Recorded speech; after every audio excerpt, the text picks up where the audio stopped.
Langit Jakarta di penghujung hari adalah sebuah kanvas raksasa yang dilukis dengan kuas api. Semburat jingga, ungu, dan merah muda berpadu, menciptakan pemandangan dramatis yang sayangnya tak mampu menembus jendela dapur kecil yang beruap di sebuah rumah sederhana di pinggiran kota. Di dalam dapur itu, Arini bergerak dengan ritme yang telah ia hafal di luar kepala, sebuah tarian soliter yang ia mainkan setiap hari. Aroma bawang putih yang ditumis berpadu dengan wangi nasi hangat dari penanak nasi tua di sudut ruangan, menciptakan simfoni aroma yang sederhana namun penuh kehangatan yang ironisnya tidak ia rasakan di dalam hatinya. Tangannya yang cekatan memotong kangkung dengan presisi, setiap irisan adalah cerminan dari usahanya untuk menciptakan keteraturan di tengah kekacauan sunyi dalam hidupnya. 7 tahun. 7 tahun telah berlalu sejak ia dengan sukarela menanggalkan nama belakang Wijaya yang gemerlap dan menggantinya dengan nama belakang Bima, pria yang menjanjikannya sebuah kehidupan yang dibangun di atas cinta, bukan di atas tumpukan saham dan perjanjian bisnis. Saat itu, janji itu terasa lebih berharga dari semua harta warisan keluarganya. Kini, janji itu terasa seperti gema kosong di sebuah rumah yang terlalu sering sepi. Di meja makan kayu yang permukaannya sudah menunjukkan guratan-guratan usia, Alisa, putri mereka yang berusia 5 tahun, sedang asyik menggambar. Krayon berwarna-warni berserakan di sekelilingnya, menciptakan sebuah dunia fantasi di atas selembar kertas. Gadis kecil itu adalah matahari di alam semesta Arini yang kian meredup. Tawa renyahnya adalah musik terindah, dan celotehnya yang polos adalah satu-satunya percakapan tulus yang Arini dapatkan sepanjang hari. Bunda, lihat, ini Alisa, ini Bunda, dan ini Ayah. Alisa mengangkat gambarnya dengan bangga. Di gambar itu, 3 sosok tongkat tersenyum di bawah matahari besar yang juga tersenyum. Sosok Ayah digambarkan paling tinggi, dengan tas kerja di tangannya. Ayah lagi kerja cari uang buat beli boneka baru buat Alisa, kan, Bun? Arini menghentikan sejenak aktivitas memasaknya. Ia menghampiri Alisa, mengelus rambut putrinya yang selembut sutra. Seulas senyum tipis terukir di bibirnya, senyum yang dilatihnya dengan susah payah agar tak terlihat rapuh. Iya, sayang. Ayah kerja keras untuk kita. Hatinya mencelos. Lagi-lagi sebuah kebohongan kecil demi menjaga dunia putrinya tetap utuh. Uang. Kata itu selalu menjadi hantu di rumah ini. Bima, dengan posisinya sebagai manajer di sebuah perusahaan properti yang sedang naik daun, seharusnya mampu memberikan kehidupan yang lebih dari sekadar cukup. Namun, aliran dana ke dapur mereka selalu terasa seperti keran yang menetes, tidak pernah mengalir deras. Proyek besar butuh modal besar, Rin. Gaji kita semua ditahan dulu sementara, atau klien penting harus dijamu, pengeluaran representasi membengkak bulan ini, atau yang paling sering, manajemen lagi efisiensi, bonus tahunan sepertinya ditiadakan lagi. Alasan-alasan itu meluncur begitu saja dari mulut Bima, terdengar begitu logis dan meyakinkan pada awalnya. Arini, yang telah meninggalkan dunia korporat yang penuh intrik, ingin percaya. Ia ingin mendukung suaminya. Maka, ia belajar berhemat. Ia menambal daster yang robek, memilih membeli tempe daripada daging, dan berjalan kaki ke pasar alih-alih naik ojek untuk menghemat beberapa ribu rupiah. Ia melakukannya tanpa keluhan, meyakinkan dirinya bahwa ini adalah pengorbanan mulia seorang istri demi mendukung perjuangan suaminya. Namun, belakangan ini, ada sesuatu yang terasa salah. Ada retakan-retakan kecil dalam argumen Bima yang mulai terlihat. Arini pernah tak sengaja melihat slip gaji Bima yang tergeletak di meja kerja beberapa bulan lalu. Angka yang tertera di sana jauh lebih besar dari yang pernah Bima sebutkan padanya. Ketika Arini menanyakannya, Bima menjadi gugup. Oh, itu slip sebelum potongan-potongan, Rin. Banyak sekali potongannya, untuk dana pensiun, asuransi, cicilan koperasi kantor yang tidak kamu mengerti. Arini memilih untuk diam, menelan keraguannya. Bertengkar hanya akan membuat rumah terasa semakin dingin. Ia juga memperhatikan perubahan-perubahan kecil pada Bima. Aroma parfumnya yang kini lebih mahal dan asing di hidung Arini. Kemeja-kemeja baru bermerek yang ia sebut dapat dari fasilitas kantor. Jam tangan berkilauan yang katanya adalah hadiah dari klien yang puas. Semua penjelasan itu terdengar masuk akal, tetapi jika disatukan, Mereka membentuk sebuah mozaik kejanggalan yang membuat perut Arini terasa mulas. Tumis kangkungnya sudah matang, sayang. Ayo kita makan dulu, nanti keburu dingin, kata Arini, mengalihkan pikirannya yang suram. Ia menyajikan sepiring nasi hangat dengan tumis kangkung dan beberapa potong tempe goreng untuk Alisa. Untuk dirinya sendiri, ia mengambil porsi yang lebih kecil. Nafsu makannya telah lama berkurang. Mereka makan dalam keheningan yang nyaman, hanya dipecah oleh suara sendok dan garpu yang beradu dengan piring serta celoteh Alisa tentang teman-temannya di taman kanak-kanak. Inilah puncak kebahagiaan Arini setiap harinya, momen sederhana bersama putrinya, di sebuah benteng kecil yang ia coba pertahankan kehangatannya seorang diri. Setelah Alisa selesai makan dan kembali ke dunianya bersama krayon, Arini membersihkan meja. Ia membagi sisa lauk menjadi 2 porsi. Satu untuk makan siangnya besok, dan satu lagi ia simpan di lemari penghangat makanan untuk Bima.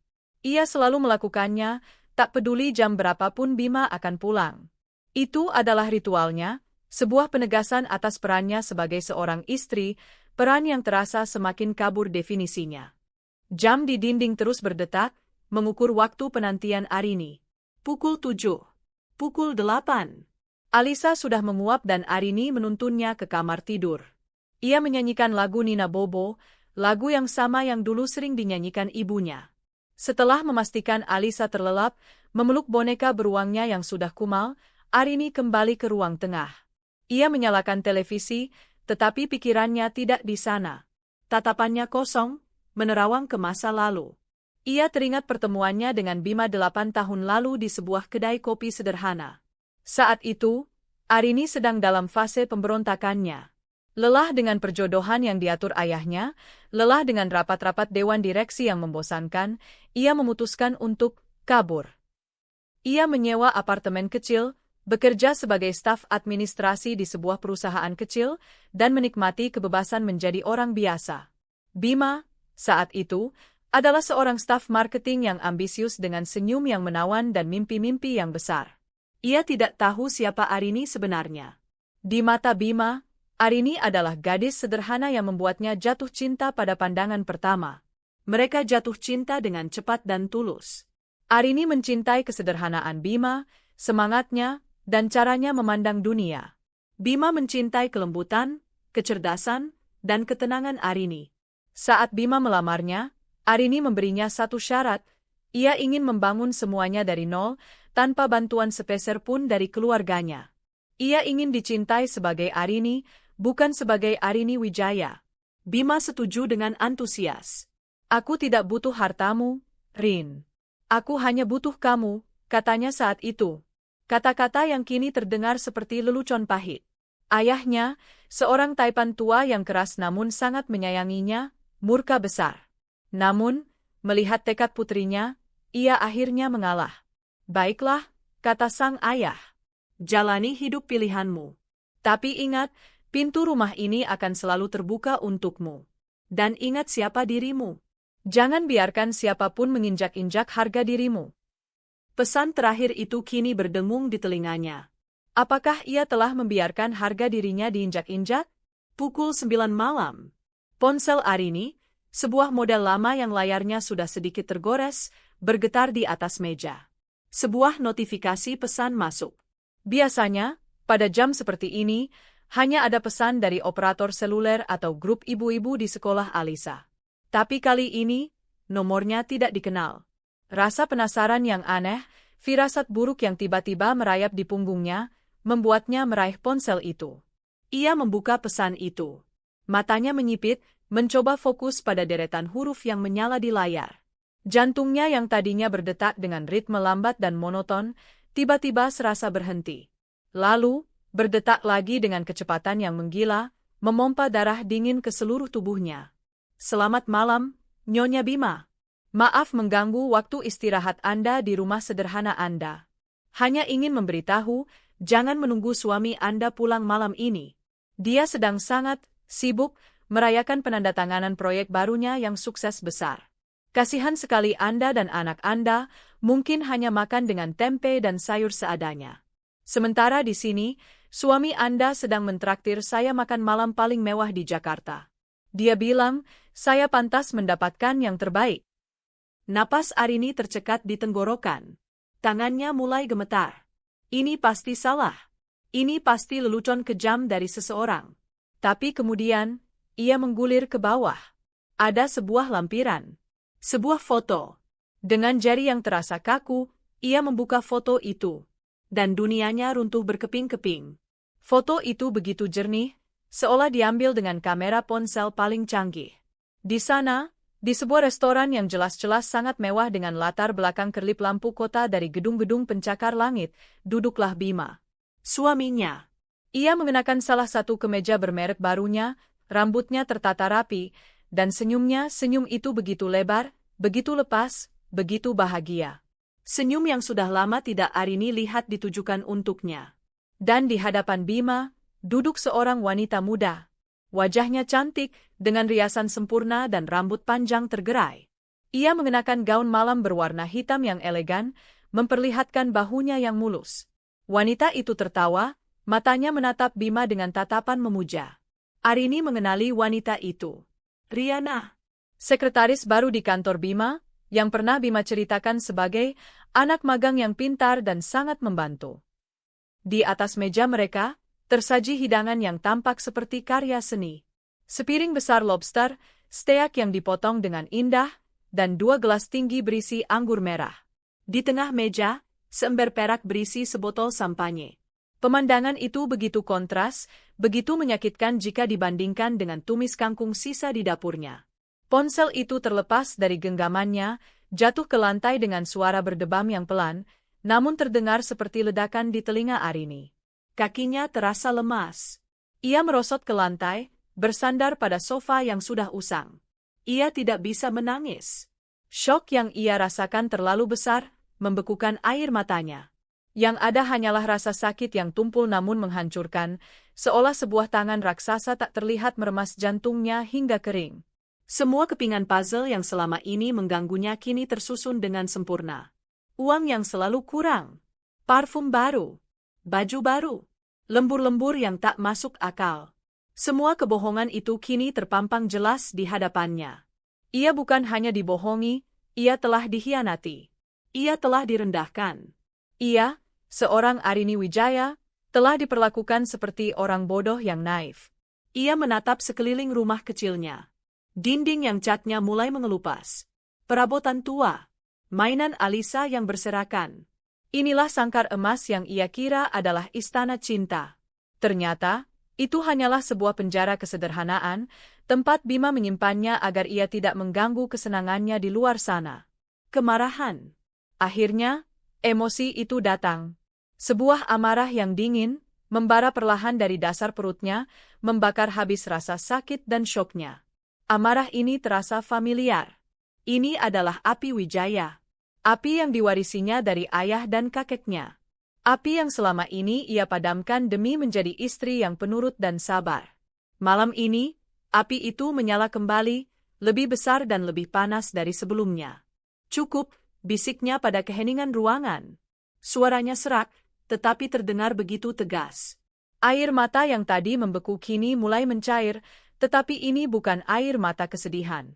Ini adalah air mata kemarahan, air mata seorang ratu yang mahkotanya telah diinjak-injak. Dengan gerakan yang mantap, ia bangkit berdiri. Kakinya tidak lagi lemas. Punggungnya tegak. Setiap keraguan dan kelembutan di wajahnya telah lenyap, digantikan oleh topeng baja yang dingin. Arini yang dikenal Bima telah mati malam ini. Yang bangkit dari abunya adalah seseorang yang sama sekali berbeda. Ia berjalan menuju kamar tidur mereka. Bukan untuk menangis di atas bantal, tetapi dengan tujuan yang jelas. Ia membuka lemari pakaiannya, melewati deretan daster dan blus sederhana. Di bagian paling belakang, tersembunyi di bawah tumpukan selimut tua, ada sebuah koper besar yang sudah bertahun-tahun tidak ia sentuh. Koper dari kehidupannya yang dulu. Dengan napas yang teratur, ia membuka koper itu. Aroma kamper yang samar menyambutnya. Di dalamnya, terbungkus rapi dalam plastik, terbaring gaun-gaun dan sepatu dari desainer ternama dunia. Dan di sebuah kotak beludru hitam, tersimpan perhiasan berlian warisan ibunya. Ini adalah persenjataannya. Malam ini, ia akan pergi berperang. Pikirannya bekerja dengan kecepatan kilat, menyusun strategi. Restoran di foto itu, ia tahu tempat itu. Le Ciel. Restoran paling eksklusif di puncak salah satu gedung tertinggi di Jakarta. Sebuah ironi yang kejam. Bima membawanya ke sana, ke tempat yang sebenarnya adalah miliknya. Ya, Le Ciel adalah salah satu dari sekian banyak properti di bawah naungan Wijaya Group. Bima, dalam kebodohannya, telah membawa selingkuhannya ke kandang singa betina. Arini mengambil ponselnya kembali dari lantai. Ia tidak menghapus pesan atau foto itu. Ia menyimpannya sebagai bukti. Lalu, dengan jari yang tak lagi gemetar, ia mencari sebuah nomor di kontaknya.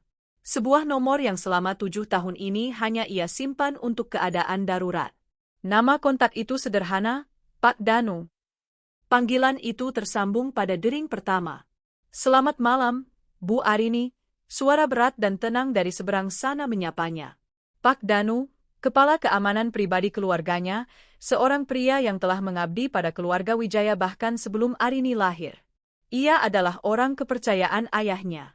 Pak Danu, kata Arini, suaranya terdengar asing bahkan di telinganya sendiri. Dingin, berwibawa, penuh perintah. Saya butuh bantuan Anda. Sekarang juga. Apapun, Bu. Katakan saja. Tak ada nada terkejut dalam suara Pak Danu. Seolah ia telah menunggu panggilan ini selama 7 tahun. Siapkan mobil terbaik kita. Bukan yang biasa. Saya mau Rolls-Royce Phantom. Dan saya butuh 2 pengawal pribadi terbaik Anda untuk mendampingi saya.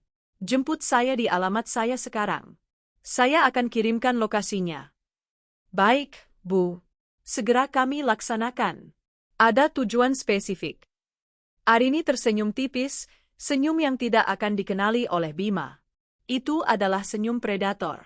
Ya, antar saya ke Le Ciel Restaurant. Saya ada reservasi mendadak yang harus saya hadiri. Malam ini, Bima akan merayakan kesuksesannya. Dan Arini akan memastikan itu adalah perayaan terakhirnya. Pertunjukan akan segera dimulai, dan ia, Arini Wijaya, akan menjadi bintang utamanya. Panggilan telepon itu berakhir, menyisakan keheningan yang pekat di dalam ruangan. Arini masih berdiri di tengah ruang tamu, ponsel tergenggam erat di tangannya. Selama beberapa detik, ia tidak bergerak, seolah menjadi patung pualam yang merepresentasikan kemarahan yang membeku.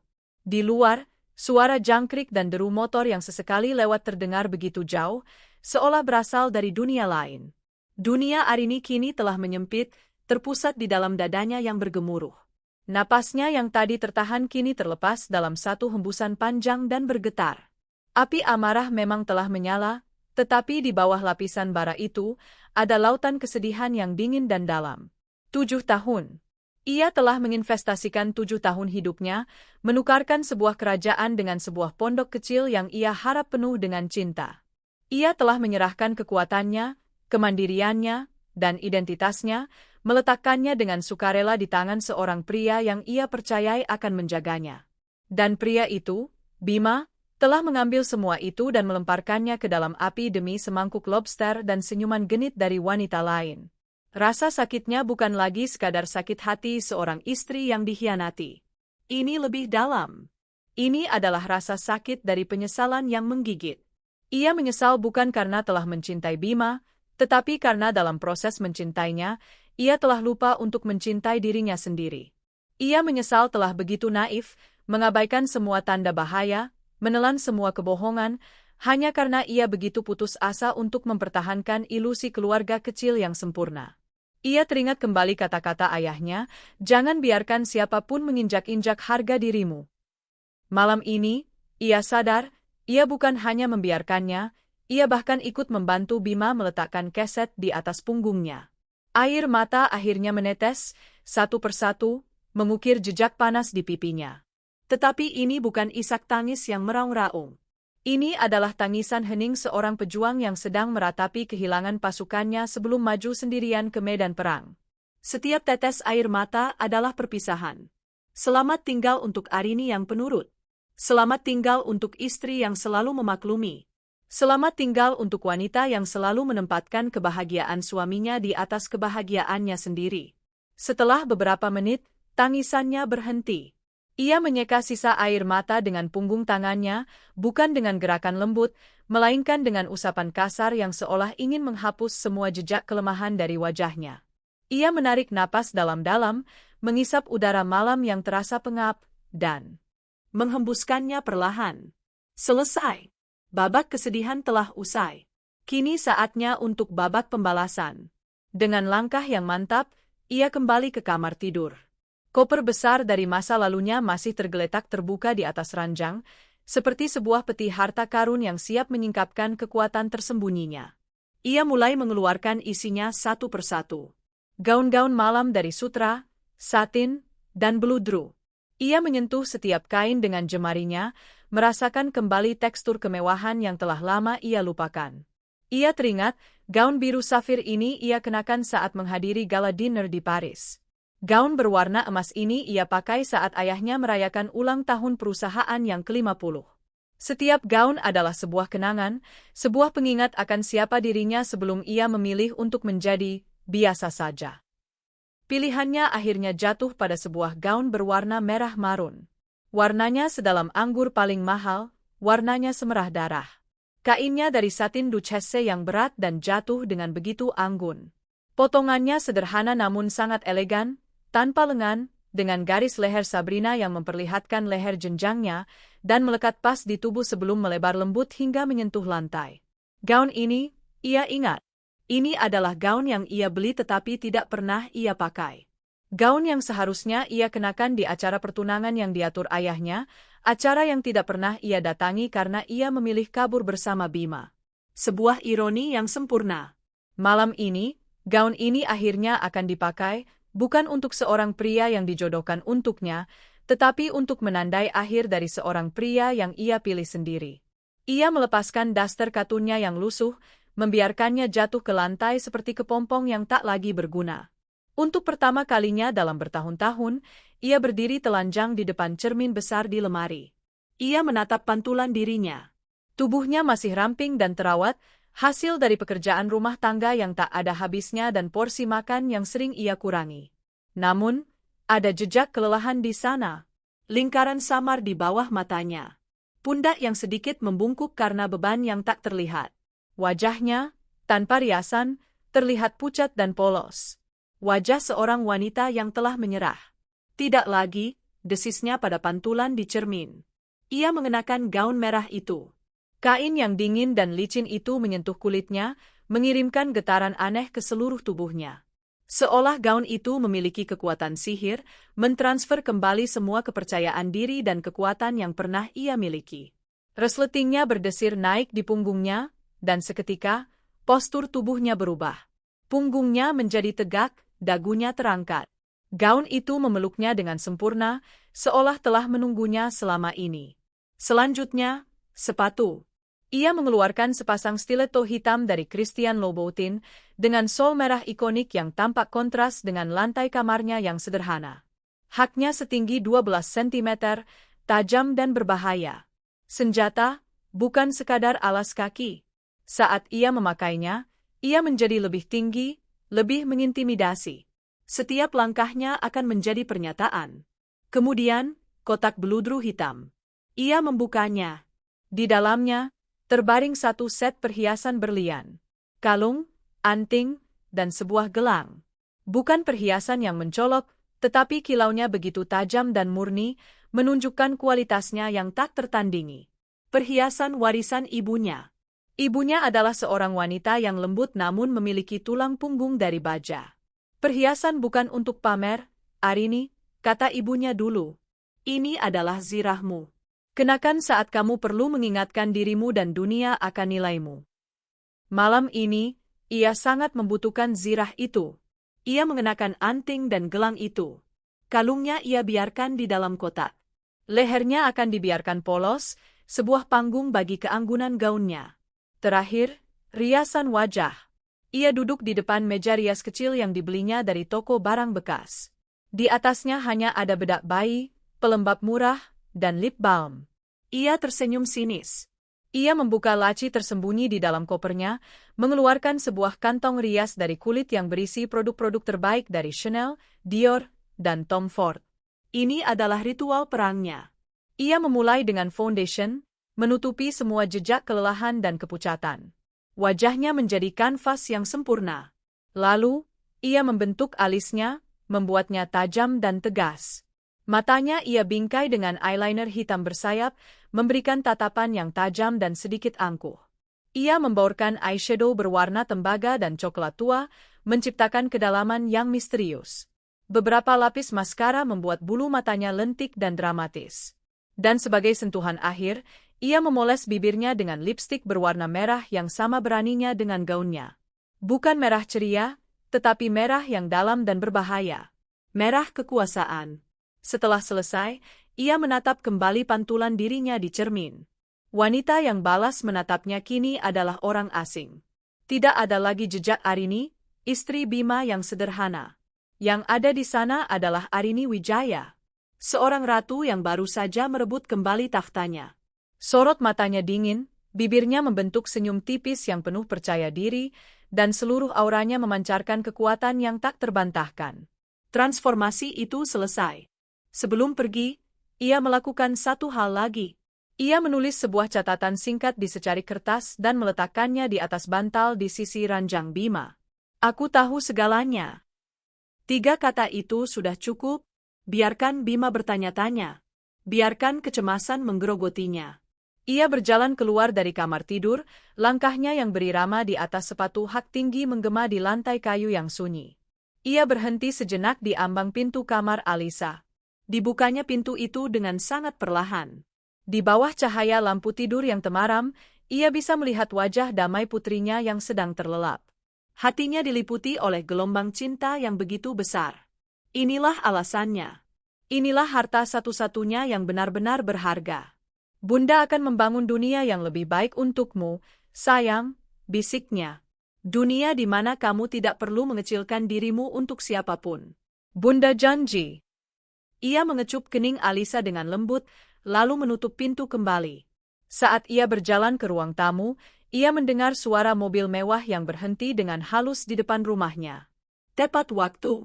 Melalui jendela, ia melihat sebuah Rolls-Royce Phantom berwarna hitam mengkilap, tampak begitu kontras dan surreal di jalanan lingkungannya yang sempit. 2 pria berbadan tegap dengan setelan hitam keluar dari mobil, berdiri siaga.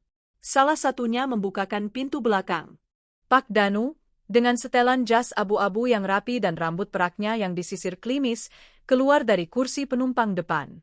Ia berjalan ke arah pintu rumah Arini dan mengetuk dengan sopan. Arini membuka pintu. Untuk sesaat, Pak Danu terpana melihat penampilan Arini. Matanya yang biasanya tenang menunjukkan kilat keterkejutan, namun ia segera menguasai dirinya. Ia membungkuk hormat, lebih dalam dari biasanya. Selamat malam, Bu Arini. Kami siap berangkat, katanya dengan suara yang mantap. Ada nada kelegaan dalam suaranya. Terima kasih, Pak Danu. Sudah merepotkan Anda malam-malam begini. Tidak ada yang namanya kerepotan jika itu untuk Anda, Bu. Ayah Anda akan bangga melihat Anda malam ini. Arini hanya mengangguk tipis.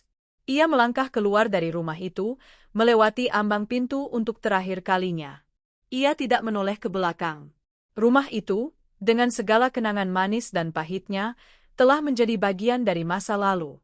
Para pengawal membukakan pintu mobil untuknya. Saat ia masuk, aroma kulit asli dan kayu mahal menyambutnya, aroma dari dunia yang telah lama ia tinggalkan. Interior mobil itu begitu mewah dan senyap, meredam semua suara dari dunia luar. Sebuah kepompong kemewahan yang akan membawanya ke tempat tujuannya. Kecil, Bu? Tanya Pak Danu setelah duduk kembali di kursinya. Ya, tapi jangan lewat jalan tol. Ambil jalan biasa. Saya ingin melihat kota, jawab Arini. Mobil mulai melaju dengan sangat mulus, meninggalkan gang-gang sempit dan rumah-rumah sederhana di belakang. Perjalanan itu menjadi sebuah prosesi simbolis. Saat mobil melewati pasar malam, warung tenda, dan toko-toko kelontong kecil di lingkungan lamanya, Arini menatapnya dari balik kaca jendela yang gelap. Itu adalah pemandangan dari kehidupannya sebagai Nyonya Bima. Sederhana, hangat di permukaan, tetapi penuh keterbatasan. Kemudian, mobil mulai memasuki jalan-jalan protokol. Pemandangan berubah. Toko-toko kelontong digantikan oleh butik-butik desainer. Warung tenda digantikan oleh kafe-kafe mewah. Rumah-rumah sederhana digantikan oleh gedung-gedung pencakar langit yang menjulang angkuh, berkilauan seperti permata di beludru malam. Ini adalah dunianya. Dunia Arini Wijaya. Perjalanan ini menegaskan kembali keputusannya. Ia tidak akan pernah kembali ke sangkar itu. Pikirannya kini sepenuhnya fokus pada misi di hadapannya. Ia tidak akan membuat keributan. Ia tidak akan menjambak rambut wanita itu atau menampar Bima di depan umum. Itu terlalu murahan, terlalu biasa. Pembalasannya akan lebih elegan, lebih tajam, dan jauh lebih menghancurkan. Ia akan menggunakan senjata terbaiknya, status dan kekuasaannya. Ia akan menghancurkan Bima bukan dengan kekerasan, tetapi dengan kebenaran yang akan meremukkan ego dan dunianya. Akhirnya, Rolls-Royce itu berbelok ke lobi sebuah gedung perkantoran dan hotel paling prestisius di Jakarta. Di puncaknya, tulisan Le Ciel bersinar dengan anggun. Mobil berhenti di bawah kanopi yang megah. Seorang petugas lobi bergegas membukakan pintu. Arini melangkah keluar. Angin malam yang sejuk menyambutnya, menerbangkan ujung gaunnya dengan lembut. Kilatan lampu dari lobi yang mewah memantul di perhiasan berliannya. Semua mata seketika tertuju padanya.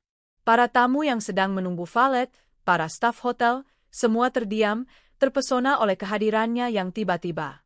Ia berjalan memasuki lobi, dua pengawalnya mengikuti dari jarak yang sopan. Langkahnya mantap, tatapannya lurus ke depan. Ia melewati semua orang seolah mereka tidak ada di sana. Tujuannya adalah lift pribadi yang akan membawanya langsung ke restoran di puncak. Saat ia tiba di depan lift, manajer restoran yang kebetulan berada di lobi, seorang pria Prancis bernama Jean-Pierre, langsung mengenalinya. Wajahnya yang biasanya tenang berubah pias. Ia bergegas menghampiri Arini. "Madam Wijaya," sapanya dengan napas sedikit terengah. "Suatu kehormatan yang tak terduga. Kami tidak tahu Anda akan datang. Apakah Anda sudah reservasi?" Arini menatapnya dengan senyum dingin. "Anggap saja ini inspeksi mendadak, Jean-Pierre. Saya butuh meja. Meja terbaik yang kau punya." Tentu saja, Madam. Tapi, restoran sangat penuh malam ini. Meja terbaik kami sudah." "Kalau begitu, kosongkan," potong Arini, suaranya tidak meninggi tetapi penuh dengan otoritas yang tak bisa dibantah. Jean-Pierre menelan ludah. "Baik, Madam. Tentu saja. Mari, lewat sini." Ia memandu Arini ke lift pribadi. Di dalam lift yang melesat naik dengan cepat, Arini menatap pantulan dirinya di dinding cermin. Ratu telah tiba di istananya. Dan ia siap untuk menghakimi para pengkhianat. Lift berdenting pelan, pintunya terbuka, menampakkan pemandangan restoran yang gemerlap. Alunan musik jazz yang lembut, denting gelas kristal, dan percakapan yang berdengung pelan menciptakan suasana yang eksklusif. Jean-Pierre memandunya melewati meja-meja. Para pengunjung, para sosialita dan pebisnis kelas kakap.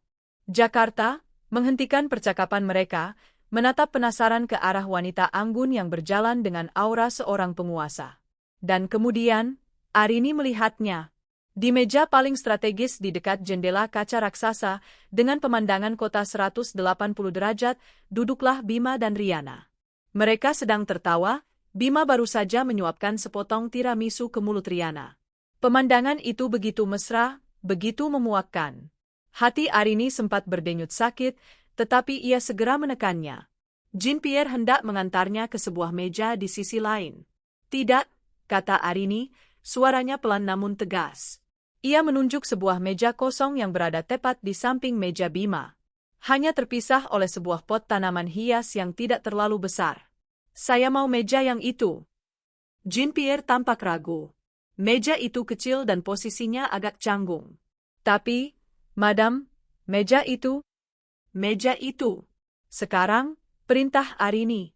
Tanpa membantah lagi, Jean-Pierre memberi isyarat pada para pelayan.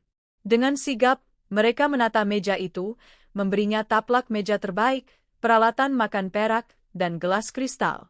Bima dan Riana masih belum menyadari kehadirannya. Mereka terlalu tenggelam dalam dunia mereka sendiri. Dengan anggun, Arini mengambil tempat duduknya, membelakangi mereka tetapi cukup dekat sehingga ia bisa mendengar percakapan mereka dengan jelas. Seorang pelayan datang untuk memberinya menu. Arini tidak membukanya. Ia menatap lurus ke depan, ke arah pemandangan kota yang berkilauan. Permainan catur telah dimulai. Ia telah meletakkan rajanya di posisi yang paling tak terduga. Sekarang, ia hanya perlu menunggu lawannya menyadari bahwa mereka sudah skakmat. Arini duduk dengan punggung yang lurus sempurna, postur tubuh yang ditanamkan padanya sejak kecil oleh guru-guru etiket terbaik. Di sekelilingnya, restoran Leciel berdengung dengan kehidupan kelas atas Jakarta. Denting lembut garpu perak yang bertemu piring porselen, desis anggur yang dituang ke dalam gelas kristal, dan gumaman percakapan yang terjaga volumenya, semuanya berpadu menjadi sebuah orkestra kemewahan. Namun, bagi Arini, semua itu hanyalah white noise. Sensor pendengarannya telah terkunci pada satu target, meja di sebelahnya. Ia tidak perlu menoleh. Posisi duduknya yang sedikit menyerong dan akustik ruangan yang dirancang dengan sempurna memungkinkan setiap kata dari meja Bima dan Riana sampai ke telinganya dengan jelas. Ia menyesap air putih dari gelasnya, matanya menatap kosong pada kerlip lampu kota di kejauhan, tetapi seluruh kesadarannya sedang menyerap racun dari percakapan mereka. Dan kamu percaya? Bos besar langsung setuju begitu saja. Dia bilang presentasiku adalah yang paling brilian yang pernah dia lihat dalam 5 tahun terakhir. Bima membual, suaranya penuh dengan kebanggaan yang dibuat-buat. Arini nyaris tersedak. Proyek yang Bima bicarakan adalah proyek yang idenya berasal dari Arini. 2 bulan lalu, saat Bima mengeluh tentang targetnya yang mandek, Arini, dengan pengetahuannya yang luas tentang pasar properti, memberinya sebuah konsep pengembangan properti terpadu yang inovatif. Ia bahkan membantu Bima membuat kerangka presentasinya di atas meja makan mereka yang reyot. Bima hanya menyalinnya. Dan kini, ia mengklaimnya sebagai kejeniusan miliknya di hadapan wanita ini. Tentu saja aku percaya, sayang. Suara Riana terdengar mendayu-dayu, begitu manis hingga terasa memuakkan. Kamu itu memang hebat, Bima. Jauh lebih hebat dari yang orang kira. Aku tidak mengerti kenapa kamu masih mau tinggal di rumah kecil dan sempit itu. Pria sekaliber kamu pantas mendapatkan penthouse dengan pemandangan seperti ini. Sabar, sayang, sabar, sahut Bima, nadanya merendah, seolah berbagi rahasia. Semua ada waktunya. Setelah bonus dari proyek ini cair, kita akan cari tempat kita sendiri. Aku sudah lelah dengan semua ini. Lelah dengan istri yang tidak pernah mengerti ambisiku, yang dunianya hanya sebatas dapur dan mengurus anak. Dia wanita yang baik, tapi membosankan. Tidak sepertimu. Kamu mengerti aku. Kamu memacu semangatku. Setiap kata adalah sebilah pisau es yang menusuk jantung Arini. Membosankan. Jadi, itulah dirinya di mata Bima. Pengorbanannya, dukungannya, kesetiaannya, semua itu dianggap sebagai sesuatu yang membosankan. Kemarahan dingin di dalam dirinya kini mulai membara. Ia memberi isyarat pada seorang pelayan yang kebetulan lewat. Pelayan muda itu menghampiri dengan sedikit gugup, terintimidasi oleh aura Arini. Ya, Nyonya? Arini tidak menatapnya. Matanya masih tertuju pada pemandangan kota. Saya mau memesan sekarang. Tentu, Nyonya. Silakan. Saya mulai dengan kaviar beluga almas, dengan belini dan semua pelengkapnya, kata Arini dengan suara yang tenang dan jelas. Pelayan itu menelan ludah. Itu adalah hidangan pembuka termahal di menu mereka, harganya setara dengan sewa rumah Arini selama 3 bulan. Baik, Nyonya. Untuk hidangan utama, saya ingin steak Wagyu A5 dari Kobe, tingkat kematangan medium rare. Pastikan kepala koki Anda yang menanganinya sendiri. Saya tahu persis bagaimana rasa steak yang sempurna dari dapur ini. Nada bicaranya mengandung penekanan halus, sebuah pengingat bahwa ia bukan tamu biasa. Tentu saja, Nyonya. Untuk minum, bawakan saya sebotol Dom Perignon Rose Gold, vintage 1996. Mata pelayan itu membelalak. Ia tahu persis botol mana yang Arini maksud. Mereka hanya punya 2 botol tersisa di gudang anggur mereka, disimpan untuk tamu paling istimewa. Harganya? Fantastis. Cukup untuk membeli sebuah mobil LCGC baru. Akan segera saya siapkan, Nyonya, kata pelayan itu, membungkuk dalam-dalam sebelum bergegas pergi, seolah takut Arini akan berubah pikiran. Pesanan Arini adalah langkah pertamanya. Sebuah riak kecil di kolam yang tenang. Ia bisa merasakan perubahan atmosfer di sekelilingnya. Para pelayan mulai berbisik-bisik. Jean-Pierre, sang manajer, keluar dari ruangannya dengan wajah cemas, mengawasi dari kejauhan. Seorang wanita sendirian memesan makanan dan minuman seharga puluhan juta rupiah adalah sebuah anomali, bahkan di tempat semewah Le Ciel. Tak lama, seorang sommelier atau ahli anggur datang ke mejanya dengan membawa botol sampanye pesanan Arini dalam sebuah ember perak. Ia memperlihatkan labelnya pada Arini dengan penuh hormat. Arini hanya mengangguk singkat. Gabus botol itu meletup dengan suara yang halus dan memuaskan. Gelembung-gelembung merah muda yang lembut menari-nari saat sampanye itu dituang ke dalam gelas flute kristalnya. Arini mengangkat gelasnya, menyesap sedikit. Rasa buah beri yang kompleks dengan sentuhan akhir yang renyah memenuhi langit-langit mulutnya. Rasa dari kehidupannya yang dulu. Ia kembali mencuri dengar percakapan di meja sebelah. Lihat deh, Bei, bisik Riana, kini nadanya sedikit bergosip. Wanita sendirian di meja sebelah itu. Gila ya, pesanannya? Aku lihat tadi dia pesan sampanye yang harganya bisa buat DP rumah, loh. Biarkan saja. Mungkin dia simpanan om-om kaya yang lagi kesepian, jawab Bima meremehkan, tanpa sedikit pun menoleh. Hatinya perih. Begitu mudahnya Bima merendahkan seorang wanita hanya dari penampilannya. Apakah ia juga pernah membicarakan Arini seperti itu di belakangnya? Hidangan pembuka Arini tiba, disajikan dengan upacara kecil. Kaviar termahal di dunia itu disajikan di atas hamparan es serut dalam sebuah mangkuk dari mutiara.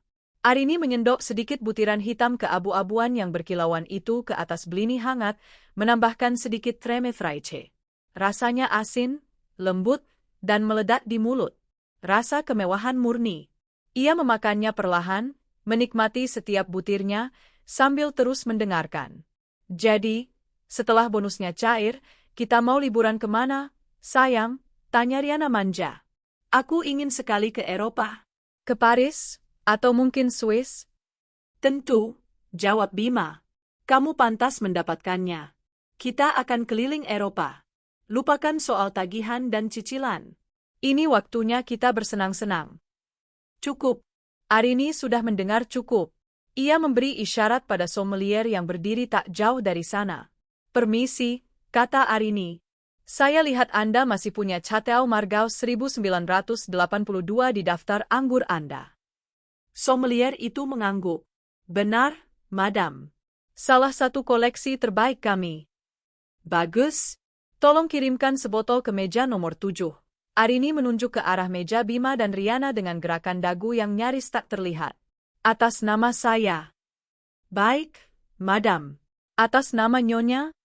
Katakan saja. Dari seorang pengagum rahasia yang duduk di meja sebelah, kata Arini dengan senyum misterius. Ini adalah umpannya. Umpan yang ia tahu tidak akan bisa ditolak. Beberapa menit kemudian, sebuah ritual yang sama terulang di meja Bima. Sommelier datang dengan sebotol anggur merah legendaris, memperkenalkannya dengan penuh hormat, dan menuangkannya ke dalam decanter untuk proses aerasi. Riana tampak begitu gembira, matanya berbinar-binar. Wow! Bima, siapa yang mengirim ini? Temanmu. Bima tampak sama bingungnya. Anggur seperti ini harganya jauh melampaui kemampuannya. Aku tidak tahu.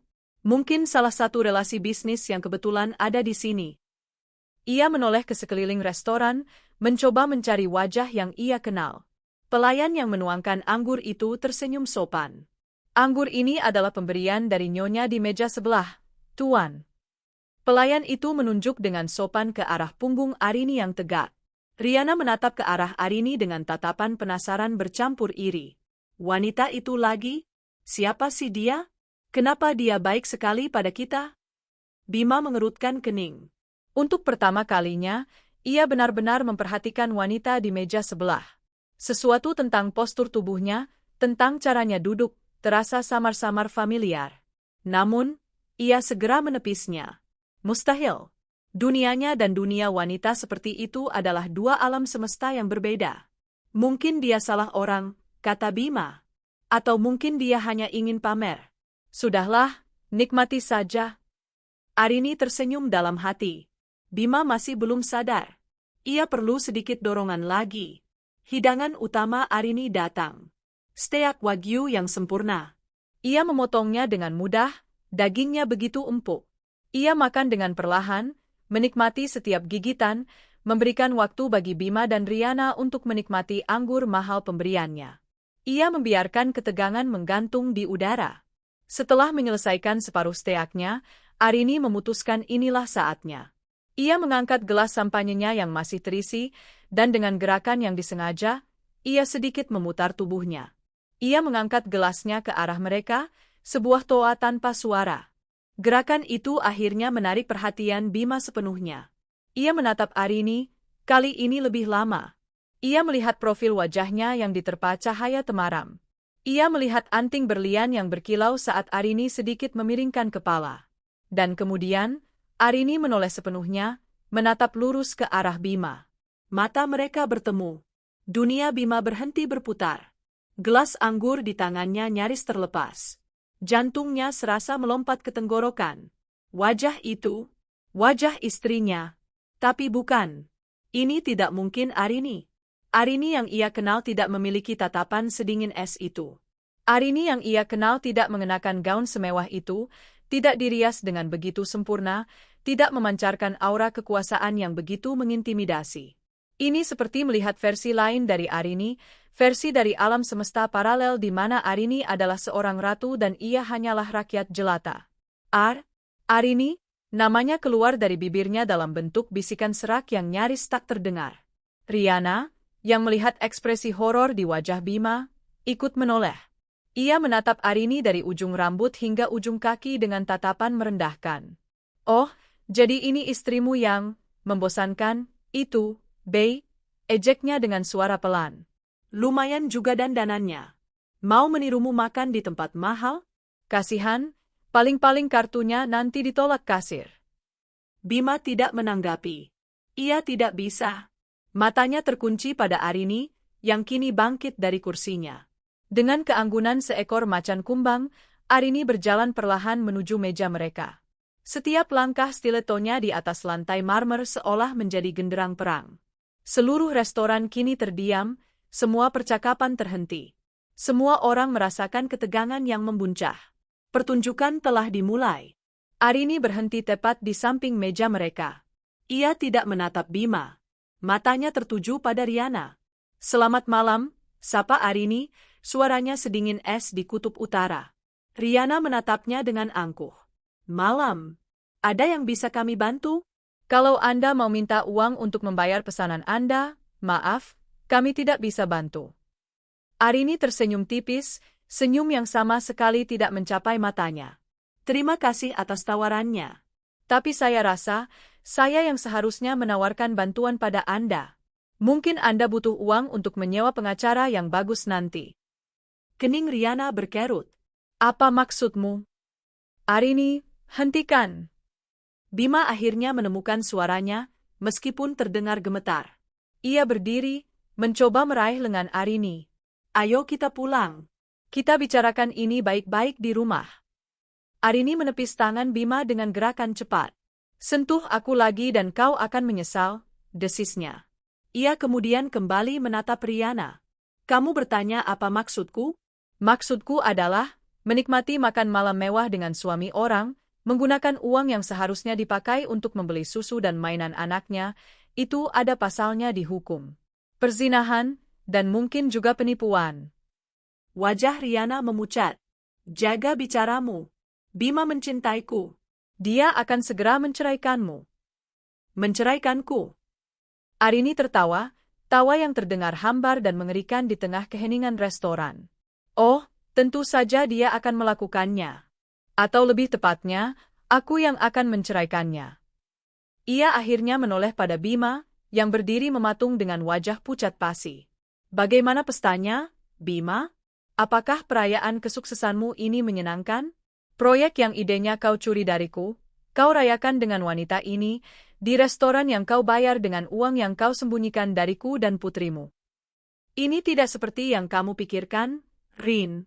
Aku bisa jelaskan, Bima tergagap, keringat dingin mulai membasahi pelipisnya.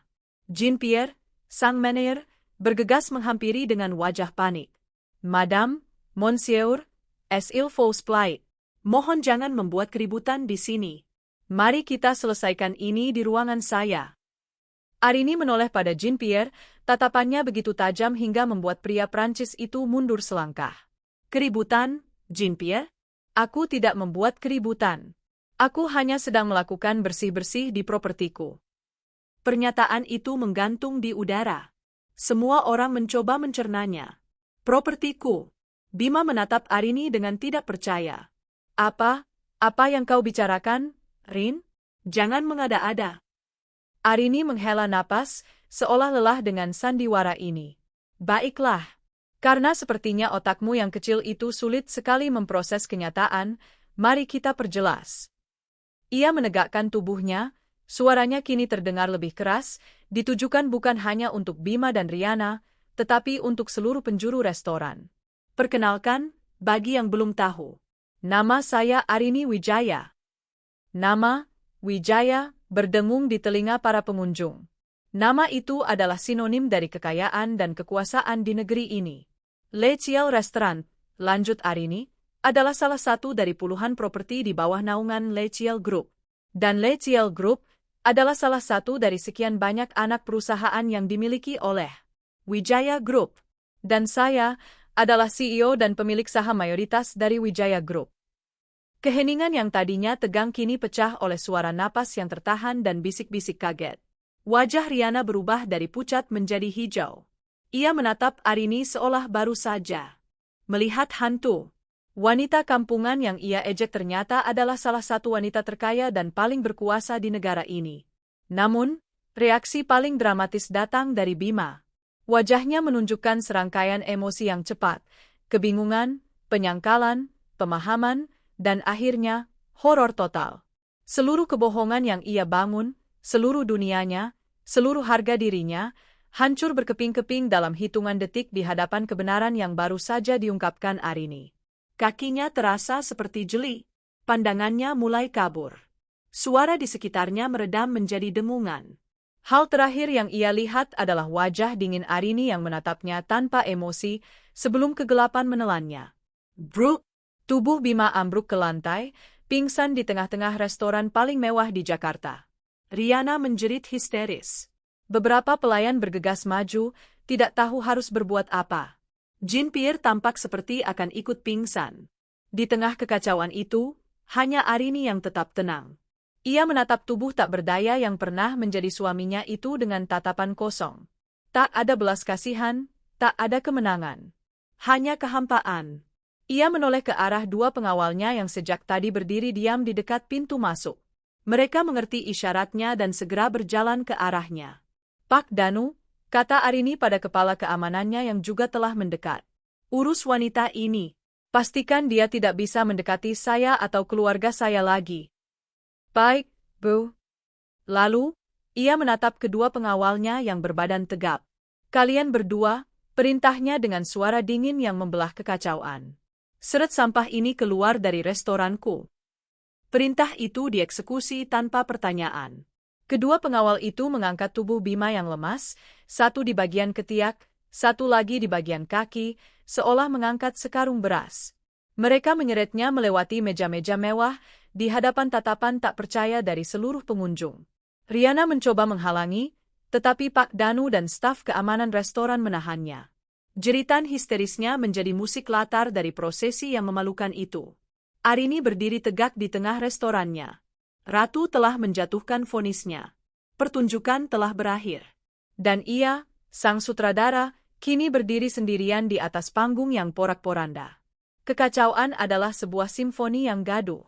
Jeritan Riana yang melengking, suara kursi yang terseret, bisik-bisik para tamu yang berubah menjadi gumaman kaget yang jelas terdengar, dan langkah kaki staf yang tergesa-gesa, semua itu berpadu menjadi musik latar dari kehancuran Bima. Di tengah-tengah orkestra kepanikan itu, Arini adalah satu-satunya dirigen yang diam. Ia berdiri tak bergerak, gaun merah marunnya menjadi satu-satunya titik warna yang tenang di tengah kanvas yang porak-poranda. Matanya mengikuti tubuh suaminya, Atau lebih tepatnya, mantan suaminya, yang diseret keluar dengan cara yang tidak lebih terhormat dari mengeluarkan kantong sampah. Ia tidak merasakan apa-apa. Tidak ada kemenangan, tidak ada penyesalan, tidak ada kesedihan. Yang ada hanyalah kehampaan yang dingin dan bersih, seperti sebuah ruangan yang baru saja didisinfeksi dari kuman penyakit. Setelah pintu servis tertutup di belakang para pengawalnya yang membawa Bima, keheningan yang canggung menyelimuti restoran. Semua mata kini tertuju padanya. Tatapan mereka adalah campuran dari rasa takut, kagum, dan rasa ingin tahu yang tak terpuaskan. Mereka baru saja menyaksikan drama paling eksklusif di kota, dan sang primadona masih berdiri di atas panggung. Fokus Arini beralih pada Riana. Wanita muda itu kini ditahan dengan lembut namun tegas oleh Pak Danu di satu sisi dan Jean Pierre di sisi lain. Riasannya telah luntur oleh air mata, gaun hitamnya yang elegan kini terlihat kusut. Ia meronta-ronta, histerianya mencapai puncaknya. "Lepaskan aku. Kalian tidak tahu siapa dia. Dia itu iblis. Iblis berwajah malaikat. Bima. Bima, tolong aku." Arini berjalan perlahan menghampirinya. Setiap langkahnya membuat Riana semakin gemetar. Arini berhenti tepat di hadapan Riana, menatapnya dari atas ke bawah dengan tatapan seorang ahli entomologi yang sedang mengamati spesimen serangga yang tidak menarik. "Berhenti berteriak. Itu tidak akan mengubah apapun," kata Arini dengan suara pelan yang entah bagaimana terdengar lebih mengancam daripada teriakan. "Bima tidak bisa menolongmu. Dia bahkan tidak bisa menolong dirinya sendiri. Kau menghancurkannya, isak Riana. Kau menghancurkan kami." "Jangan salah," koreksi Arini. "Kalian yang menghancurkan diri kalian sendiri. Aku hanya menyalakan lampu agar kalian bisa melihat runtuhannya dengan lebih jelas." Sekarang, ia beralih ke Pak Danu, bawa dia ke ruangan manajer. Ada beberapa dokumen yang perlu dia tanda tangani. Pak Danu mengangguk. "Baik, Bu." Mereka membawa Riana yang sudah lemas dan hanya bisa terisak pasrah. Arini kemudian menoleh pada Jean Pierre, yang wajahnya masih sepucat kain linen. "Jean Pierre, maafkan atas keributan ini. Tolong sampaikan permohonan maaf saya kepada semua tamu," katanya dengan nada formal. "Sebagai kompensasi, semua tagihan malam ini, di seluruh restoran, akan ditanggung oleh saya. Pastikan tidak ada satupun tamu yang membayar sepeser pun." Perintah itu menunjukkan kekuasaannya dengan cara yang berbeda. Ia tidak hanya menghancurkan, ia juga bisa membangun kembali. Para tamu yang mendengar itu mulai berbisik lagi, kali ini dengan nada kagum. Drama yang mereka saksikan ternyata datang dengan bonus makan malam gratis termahal dalam hidup mereka. Tentu saja, Madam Wijaya. Anda sangat murah hati," gagap Jean Pierre. Arini tidak menanggapi pujian itu. Ia berbalik dan berjalan kembali ke mejanya. Restoran itu seolah terbelah seperti laut merah saat ia lewat. Ia duduk kembali dengan anggun di kursinya. Steak wagyunya masih separuh tersisa, sampanyenya masih dingin di dalam ember perak. Ia memberi isyarat pada pelayan yang sejak tadi berdiri mematung di sudut ruangan. "Tolong tagihan saya." Pelayan itu, bersama Jean Pierre, bergegas menghampiri. "Tidak perlu, Madam. Anggap saja ini semua dari kami," seru Jean Pierre. Arini menatapnya dengan dingin.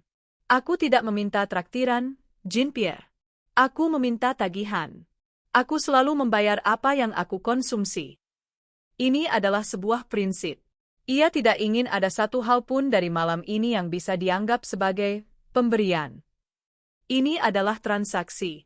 Ia membayar untuk makanannya, dan Bima membayar untuk pengkhianatannya. Dengan tangan gemetar, Jean Pierre akhirnya menyodorkan sebuah tablet yang menampilkan total tagihan. Angkanya astronomis, cukup untuk membiayai pernikahan sederhana. Arini bahkan tidak melihat angkanya. Ia mengeluarkan sebuah kartu kredit berwarna hitam metalik dari dompet kecilnya, sebuah American Express Centurion Card yang hanya dimiliki oleh segelintir orang di dunia. Ia menyerahkannya pada pelayan. Setelah transaksi selesai, Arini bangkit untuk yang terakhir kalinya. Ia meninggalkan steak yang belum habis dan sampahnya yang masih penuh. Nafsu makannya telah hilang, tergantikan oleh rasa penyelesaian yang tuntas. Dengan kepala tegak, ia berjalan keluar dari restoran, melewati para tamu yang kini menatapnya dengan hormat. Ia tidak menoleh ke belakang. Ia telah membakar jembatan masa lalunya, dan ia tidak tertarik untuk melihat abunya. Di dalam ruang kantor Jean-Pierre yang kedap suara, Riana duduk gemetar di depan sebuah meja mahoni yang besar. Di hadapannya, Pak Danu meletakkan beberapa lembar dokumen dan sebuah pena. "Apa ini?" tanya Riana dengan suara serak. "Ini adalah perjanjian," jawab Pak Danu dengan nada datar. "Perjanjian kerahasiaan dan perjanjian untuk tidak mendekati. Intinya, Anda dilarang keras untuk berbicara tentang apapun yang menyangkut keluarga Wijaya kepada siapapun, media, teman, bahkan keluarga Anda sendiri. Anda juga dilarang untuk mencoba menghubungi, mendekati, atau berada dalam radius 500 meter dari Nyonya Arini, putrinya, atau anggota keluarga Wijaya lainnya, seumur hidup Anda." Mata Riana terbelalak. "Kau tidak bisa melakukan ini. Ini melanggar hak asasi manusia." "Kami bisa, dan kami sudah melakukannya," sahut Pak Danu tanpa emosi. "Di halaman terakhir, Anda akan lihat konsekuensi dari pelanggaran perjanjian ini. Denda sebesar 50 miliar rupiah dan tuntutan hukum pidana dengan pengacara terbaik yang bisa dibeli dengan uang. Pilihan ada di tangan Anda. Tanda tangani, dan Anda bisa berjalan keluar dari sini malam ini, melanjutkan hidup Anda yang menyedihkan. Atau jangan tanda tangani, dan pengacara kami akan memastikan Anda akan menghabiskan beberapa tahun ke depan bolak-balik ruang sidang atas tuduhan perzinahan, persekongkolan untuk penipuan, dan pencemaran nama baik. Oh, dan sebagai informasi, beberapa hakim terbaik di negeri ini adalah teman baik Tuan Wijaya, ayah Nyonya Arini." Ancaman itu begitu telanjang dan brutal. Riana merasa dunianya menyempit. Ia melihat ke sekeliling. Tidak ada Bima yang akan membelanya. Tidak ada siapapun. Ia sendirian, berhadapan dengan mesin kekuasaan raksasa dari keluarga Wijaya. Ia hanyalah seekor semut yang mencoba melawan gajah. Dengan tangan yang gemetar hebat hingga ia nyaris tak bisa memegang pena, Riana menandatangani setiap halaman dokumen itu. Air matanya kembali menetes, kali ini bukan karena histeria, tetapi karena kekalahan total. Impiannya untuk menjadi nyonya kaya raya, untuk hidup dalam kemewahan, telah hancur dalam semalam. "Bagus," kata Pak Danu setelah memeriksa tanda tangan itu. Ia menyimpan dokumen itu kembali ke dalam mat. "Sekarang, silakan keluar. Gunakan pintu servis. Saya rasa Anda tidak ingin bertemu para tamu lain di lobi." Riana bangkit dengan lunglai. Ia berjalan seperti zombie menuju pintu servis. Saat ia melangkah keluar ke lorong belakang yang berbau sampah dan minyak goreng, kemewahan Leciel terasa seperti mimpi yang jauh. Ia sendirian di malam yang dingin. Ponselnya berdering. Nama Bima muncul di layar. Rupanya, salah satu pengawal telah berbaik hati mengembalikan ponsel Bima padanya. Dengan sisa harapan yang ada, ia mengangkatnya. "Bima, kamu di mana?" "Aku? Jangan hubungi aku lagi, Riana." Suara Bima dari seberang terdengar aneh, serak dan penuh keputusasaan. "Semuanya sudah berakhir. Kau dengar? Berakhir. Ini semua salahmu. Kalau saja kau tidak mengirim pesan pada Arini." "Salahku?" jerit Riana tak percaya. "Kau yang membohongiku. Kau bilang istrimu hanya ibu rumah tangga biasa." "Sudah cukup. Jangan pernah hubungi aku lagi." Klik, telepon ditutup. Riana berdiri terdiam di gang yang gelap, memegang ponsel Bima. Bahkan pria yang menjadi alasan kehancurannya pun kini menyalahkannya dan membuangnya. Ia tertawa, tawa yang terdengar seperti isak tangis.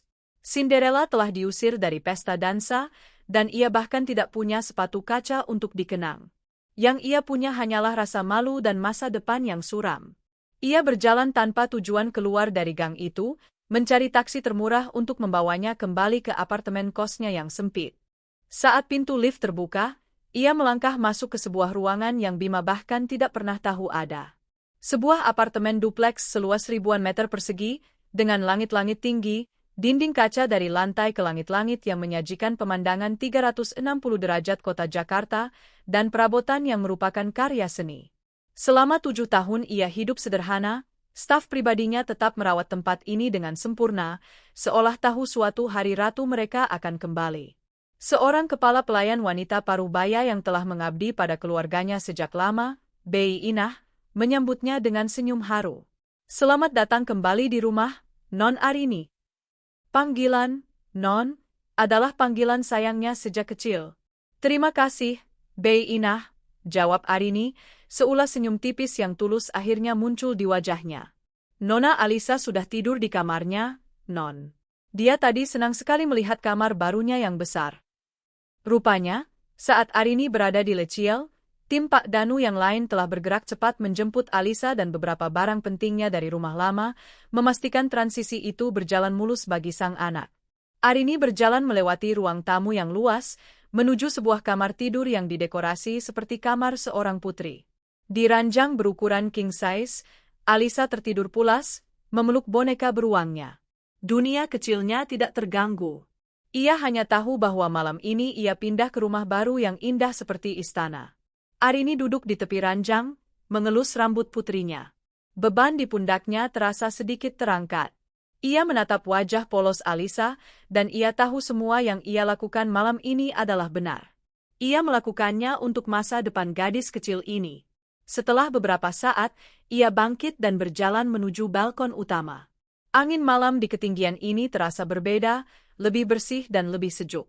Di bawahnya, Jakarta terhampar seperti permadani permata yang berkilauan. Dari sini, ia bisa melihat segalanya. Ia bisa melihat gedung kantor Wijaya Group, ia bisa melihat puncak Leciel Restaurant, dan di suatu tempat yang jauh di bawah sana, di sebuah klinik kecil atau di trotoar yang dingin, ada seorang pria yang kini bukan siapa-siapa. Ia menghela napas panjang, melepaskan sisa-sisa dari 7 tahun terakhir hidupnya ke udara malam. Fajar baru akan segera tiba. Dan untuk pertama kalinya dalam waktu yang sangat lama, Arini Wijaya merasa bebas. Ia telah kembali ke istananya, ke taftanya. Perang pertama telah dimenangkan. Dan kini, ia siap untuk membangun kembali kerajaannya dengan sang putri mahkota di sisinya. Fajar pertama Arini di kehidupan barunya tidak disambut oleh suara alarm digital yang melengking atau kebutuhan mendesak untuk menyiapkan sarapan. Ia terbangun secara alami, ditarik dari tidurnya oleh seberkas cahaya matahari pagi yang menyelinap melalui celah tirai otomatis yang sedikit terbuka. Untuk sesaat, ia bingung. Langit-langit di atasnya begitu tinggi, dan keheningan di sekelilingnya begitu mutlak. Lalu ia sadar. Ia tidak lagi berada di rumah sempit di pinggiran kota. Ia berada di istananya di atas awan. Ia berbaring sejenak di atas ranjang yang terasa seperti awan, merasakan kain sprei dari katun Mesir dengan hitungan benang tertinggi membelai kulitnya. Ini bukan kemewahan yang ia cari, ini adalah standar yang telah ia lupakan. Dari tempat tidurnya, ia bisa melihat sebagian kecil dari pemandangan kota yang terhampar di balik jendela kaca raksasa. Gedung-gedung yang tadinya tampak seperti permata tak terjangkau dari jendela dapurnya yang kecil, kini terlihat seperti miniatur di bawah kakinya. Perspektif telah berubah. Segalanya telah berubah. Dengan menekan sebuah tombol di samping tempat tidur, tirai di seluruh ruangan terbuka secara serentak dan tanpa suara, menampakkan pemandangan Jakarta di pagi hari yang menakjubkan. Arini bangkit dan berjalan ke arah jendela, jubah tidur sutra yang telah disiapkan untuknya terasa ringan di tubuhnya. Ia menatap ke bawah, ke arah jalanan yang mulai dipadati oleh mobil-mobil yang tampak seperti semut. Di suatu tempat di bawah sana, Bima sedang menghadapi fajar pertamanya di neraka yang ia ciptakan sendiri. Pikiran itu tidak memberinya kepuasan, hanya sebuah rasa ketegasan yang dingin. Bab itu telah ditutup. Rutinitas paginya dimulai. Bukan dengan memasak atau mencuci, melainkan dengan sebuah ritual untuk mempersiapkan diri menghadapi pertempuran. Setelah mandi di kamar mandi seluas ruang tamunya yang dulu, di mana air hangat memijat punggungnya dari pancuran canggih, ia masuk ke dalam walk-in closet yang lebih besar dari kamar tidur utamanya di rumah lama. Deretan pakaian kerja tergantung rapi, dikelompokkan berdasarkan warna dan jenis. Bukan daster atau blus katun, melainkan setelan-setelan dari Armani, blazer dari Balmain, dan kemeja sutra dari Theory. Pakaian-pakaian ini, seperti apartemen ini, telah dirawat dengan baik oleh stafnya, selalu siap menanti kembalinya sang ratu. Pilihannya hari ini jatuh pada sebuah setelan celana berwarna biru royal yang tajam. Warnanya memancarkan otoritas, potongannya sempurna menonjolkan postur tubuhnya yang kembali tegak.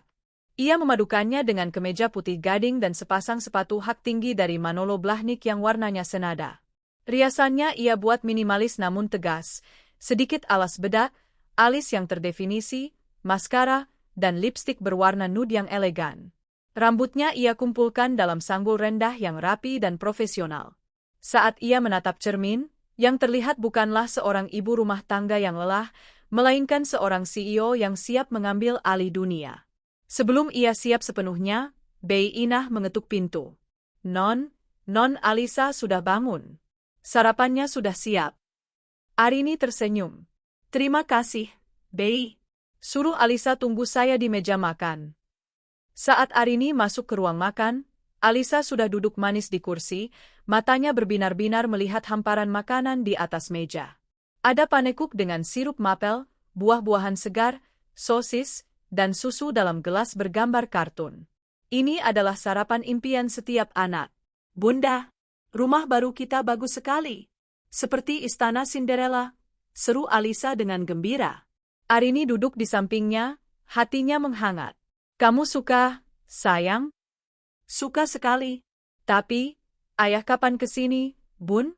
Apa ayah tidak ikut pindah ke istana kita? Pertanyaan itu tak terhindarkan. Arini telah mempersiapkan jawabannya sepanjang malam. Ia tidak akan menjelek-jelekkan Bima di depan putrinya, tetapi ia juga tidak akan berbohong. Ia mengelus pipi Alisa. Dengar, sayang. Mulai sekarang, kita akan memulai petualangan baru, hanya Bunda dan Alisa. Ayah harus pergi untuk waktu yang sangat lama, untuk menyelesaikan pekerjaan penting di tempat yang jauh. Jadi untuk sementara, kita tinggal di sini berdua. Tapi Bunda janji, petualangan kita akan sangat seru. Setuju? Alisa memiringkan kepalanya, mencoba memahami. Konsep, waktu yang sangat lama, masih abstrak baginya. Tapi kata, petualangan, terdengar menarik. Jadi kita seperti tim, Bun? Tim petualang? Tepat sekali, kata Arini sambil tersenyum. Tim Arini dan Alisa. Dan tim kita adalah tim yang paling kuat di seluruh dunia. Alisa tersenyum lebar. Asyik. Alisa suka petualangan. Hati Arini terasa lega. Ia tahu, akan ada lebih banyak pertanyaan nanti. Akan ada masa-masa sulit. Tapi untuk saat ini, dunianya dan dunia Alisa aman. Benteng mereka telah berdiri kokoh. Setelah sarapan, sebuah mobil sedan mewah lainnya telah menunggu di lobi. Bei Inah, tolong jaga Alisa. Nanti akan ada guru privat yang datang untuk menemaninya bermain dan belajar hari ini. Pastikan dia nyaman. Pasti, Non. Non Arini hati-hati di jalan. Perjalanan menuju Menara Wijaya, kantor pusat Wijaya Group, terasa singkat. Saat mobilnya memasuki lobi utama, semua aktivitas seolah berhenti. Para karyawan yang berlalu lalang, para tamu yang menunggu, semua menoleh. Mereka hanya pernah melihat fotonya di laporan tahunan perusahaan atau di artikel-artikel lama. Kini, Arini Wijaya hadir dalam wujud nyata, berjalan di tengah-tengah mereka, diapit oleh Pak Danu dan dua pengawal lainnya. Auranya begitu kuat, begitu dingin, hingga membuat orang-orang menunduk dan memberi jalan tanpa diminta. Ia tidak menuju ke lantai biasa. Lift pribadinya membawanya langsung ke lantai paling atas, di mana kantor CEO berada. Kantor itu besar dan megah, dengan pemandangan kota yang sama spektakulernya dengan apartemennya. Selama ini, kantor itu ditempati oleh CEO interim yang ditunjuk ayahnya. Sekretarisnya, seorang wanita parubaya bernama Lucy yang telah bekerja untuk ayahnya selama puluhan tahun, menyambutnya dengan mata berkaca-kaca. Selamat datang kembali, Bu Arini. Terima kasih, Bu Lucy. Tolong panggil semua anggota Dewan Direksi. Rapat darurat. Setengah jam dari sekarang. Di ruang rapat utama. Pak, Bu. Setengah jam kemudian, di ruang rapat Dewan yang didominasi oleh perabotan kayu gelap dan kursi kulit, 12 anggota Dewan, 11 pria dan 1 wanita, duduk dengan wajah tegang. Mereka adalah para veteran industri, orang-orang kepercayaan ayahnya yang telah mengelola perusahaan selama Arini menghilang. Mereka telah tumbuh nyaman dengan status quo. Arini masuk ke ruangan tepat pada waktunya. Ia tidak menyapa satu persatu. Ia langsung duduk di kursi utama di ujung meja, kursi yang telah lama kosong. Selamat pagi, katanya, Suaranya memenuhi keheningan ruangan. Saya tidak akan berbasa-basi. Seperti yang kalian semua tahu, saya, Arini Wijaya, telah kembali untuk mengambil alih posisi saya yang sah sebagai CEO dan Ketua Dewan Direksi Wijaya Group, efektif mulai hari ini. Beberapa anggota Dewan mengangguk, tetapi ada satu yang berdeham dengan keras. Namanya adalah Soenario, seorang pria berusia 60-an yang paling senior dan paling vokal. Dengan segala hormat, Bu Arini, kata Soenario, nadanya sopan namun menyiratkan tantangan. Kami semua tentu senang dengan kembalinya Anda. Namun, Anda sudah absen dari dunia korporat selama 7 tahun. Sementara itu, kami yang telah menjaga kapal ini tetap berlayar. Mungkin ada baiknya jika Anda mengambil waktu untuk beradaptasi kembali, sementara kami. Arini memotongnya, bukan dengan suara keras, tetapi dengan tatapan setajam laser. Beradaptasi, Pak Soenario? Saya lahir di atas kapal ini. Saya belajar berenang di laut korporat ini saat Anda mungkin masih belajar cara mengikat dasi. Selama 7 tahun terakhir, saya mungkin tidak duduk di ruangan ini, tetapi jangan pernah berpikir sedetik pun bahwa saya tidak mengawasi kapal saya. Ia menekan sebuah tombol, dan layar besar di dinding menyala. Grafik, angka, dan data muncul di layar silih berganti. Dalam 7 tahun terakhir, di bawah kepemimpinan Anda semua, pertumbuhan laba perusahaan stagnan di angka 8% per tahun. Angka yang bagus, tapi tidak luar biasa. Kita telah kehilangan pangsa pasar di sektor retail dari kompetitor baru. Kita gagal masuk ke pasar fintech yang sedang booming. Kita terlalu nyaman, terlalu lambat, terlalu birokratis. Ia menampilkan data lain. Dan ini adalah rencana strategis yang saya susun selama beberapa tahun terakhir. Sebuah rencana untuk melakukan diversifikasi agresif ke sektor teknologi hijau dan kesehatan digital. Sebuah rencana untuk meremajakan citra perusahaan dan merebut kembali pasar milenial. Para anggota dewan terperangah. Mereka mengira ia kembali dengan tangan kosong, hanya dengan nama belakangnya. Ternyata, ia kembali dengan persenjataan lengkap. Dan langkah pertama dari rencana restrukturisasi ini, lanjut Arini, nadanya menjadi semakin dingin, adalah akuisisi. Layar kembali berubah, menampilkan logo sebuah perusahaan. Citra Persada Properti. Beberapa anggota dewan terkejut. Soenario mengerutkan kening. Citra Persada? Itu perusahaan kelas menengah. Kinerjanya biasa saja. Kenapa kita harus mengakuisisi mereka? Karena 3 alasan, jawab Arini, mengacungkan jarinya. 1. Mereka memiliki beberapa lahan strategis di kota-kota sekunder yang sangat cocok untuk proyek perumahan terjangkau kita yang baru. 2. Akuisisi ini akan memberikan kita akses instan ke basis data klien mereka. Dan 3. Ia berhenti sejenak, menatap lurus ke arah para anggota dewan, karena saya mau. Mulai prosesnya hari ini. Saya ingin penawaran resmi ada di meja CEO mereka sebelum makan siang. Ada pertanyaan? Keheningan total. Tidak ada yang berani membantah. Soenario bersandar di kursinya, kekalahannya tampak jelas di wajahnya. Sang ratu telah kembali, dan ia tidak datang untuk bernegosiasi. Ia datang untuk memberi perintah. Di sisi lain kota, fajar terasa begitu berbeda bagi Bima. Ia tidak tidur semalaman. Setelah Pak Danu meninggalkannya di klinik, ia berjalan tanpa tujuan. Dengan sisa uang tunai di dompetnya yang hanya beberapa ratus ribu rupiah, ia menyewa kamar termurah di sebuah motel melati yang pengap. Ia mencoba menelepon Riana, tetapi wanita itu mematikannya dengan sumpah serapah. Ia sendirian. Pagi itu, dengan pakaian yang sama seperti semalam, kini kusut dan berbau asap rokok dari kamar motelnya, ia memutuskan satu-satunya hal yang bisa ia lakukan. Ia harus pergi ke kantor. Ia harus bicara dengan Pak Tirtayasa, bosnya. Ia harus menjelaskan, memohon, apapun. Ia tidak bisa kehilangan pekerjaannya. Itu satu-satunya yang tersisa. Ia sampai di depan gedung kantornya yang megah dengan menaiki ojek online. Pemandangan yang ironis, mengingat kemarin ia datang dengan mobil sedan perusahaannya. Saat ia mencoba masuk melalui pintu putar, kartu aksesnya berbunyi merah. Ditolak. Resepsionis yang biasanya menyapanya dengan genit, seorang gadis muda bernama Sinta, menatapnya dengan campuran rasa kasihan dan takut. Maaf, Pak Bima, kartu akses Bapak sudah tidak aktif. Saya tahu, Sinta. Tolong sambungkan saya ke Pak Tirta. Ini sangat penting. Sinta tampak ragu. Pak Tirta sedang rapat, Pak. Beliau berpesan tidak bisa diganggu. Saya akan tunggu, kata Bima dengan frustrasi. Ia duduk di sofa lobi, menjadi tontonan bagi setiap karyawan yang masuk. Mereka berbisik-bisik, menatapnya, lalu cepat-cepat memalingkan muka. Ia merasa seperti pajangan di museum aib. Setiap menit terasa seperti 1 jam. Tiba-tiba, ia melihat Riana masuk ke lobi. Penampilannya sama kacaunya. Ia juga mencoba bicara pada resepsionis dan mendapatkan penolakan yang sama. Mata mereka bertemu.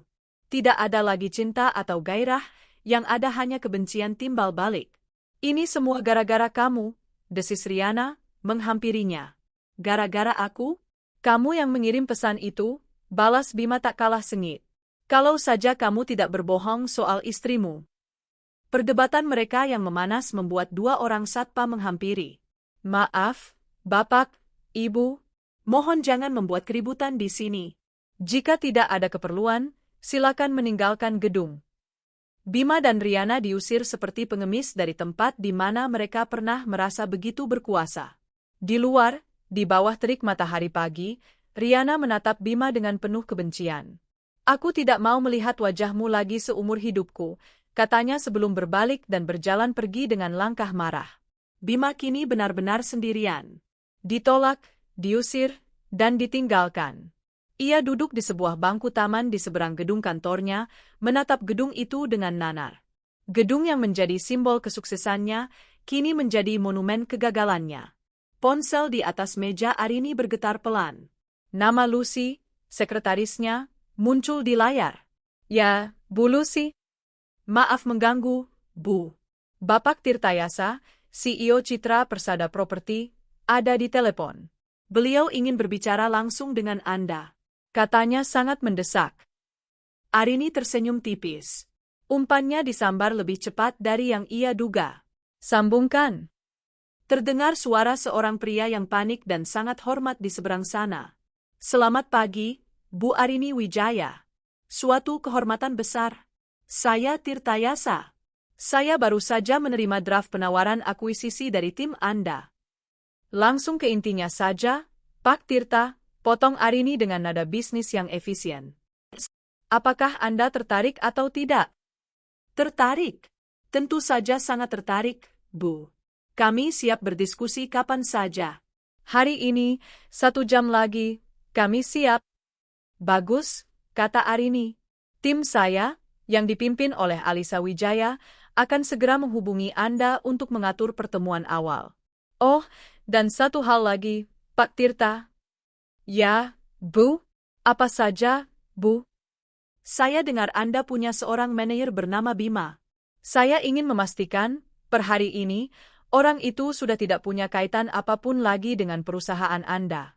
Saya tidak suka berbisnis dengan perusahaan yang mempekerjakan karyawan dengan masalah integritas. Sudah beres, Bu. Sudah kami bereskan pagi ini juga.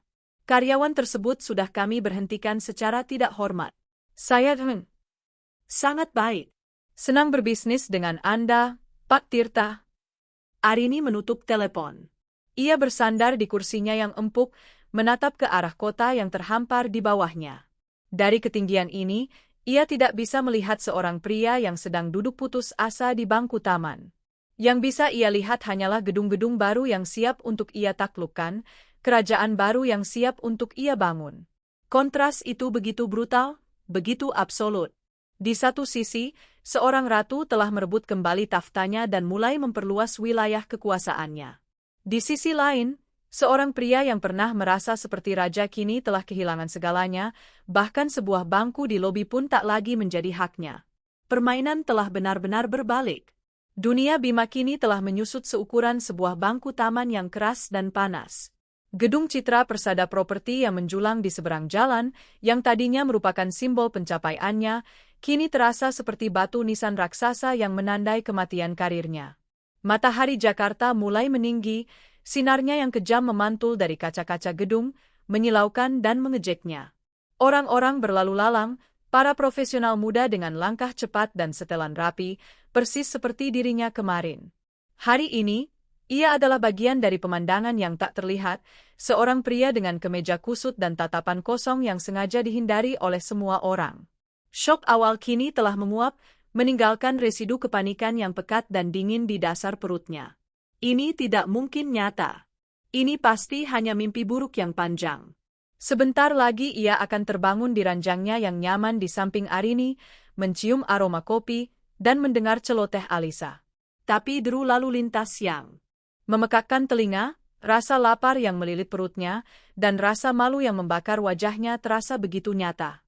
Ia harus melakukan sesuatu. Ia tidak bisa hanya duduk di sini dan hancur. Ia harus bicara dengan Arini. Ya, itu solusinya. Arini pasti hanya marah besar. Ia marah, tapi ia masih mencintainya. Ia selalu memaafkannya. Dulu, saat ia lupa hari ulang tahun pernikahan mereka, Arini marah seharian lalu memaafkannya. Saat ia secara tak sengaja merusakkan mobil warisan ayah Arini, Arini marah selama seminggu lalu memaafkannya. Kali ini, mungkin ia akan marah selama sebulan atau setahun. Tapi pada akhirnya, ia akan memaafkannya. Ia harus. Dengan sisa-sisa energi yang ia miliki, Bima bangkit. Tujuannya, Menara Wijaya. Ia tidak tahu di mana Arini tinggal sekarang, tapi ia tahu di mana Arini bekerja. Ia akan menemuinya, berlutut jika perlu, memohon pengampunan. Perjalanan ke Menara Wijaya dengan berjalan kaki adalah sebuah penyiksaan. Jarak yang biasanya ia tempuh dalam 10 menit dengan mobil ber-AC, kini terasa seperti maraton di tengah gurun. Keringat membasahi kemejanya, kakinya lecet di dalam sepatu pantofelnya yang mahal namun tidak nyaman. Setiap langkah adalah pengingat akan statusnya yang baru.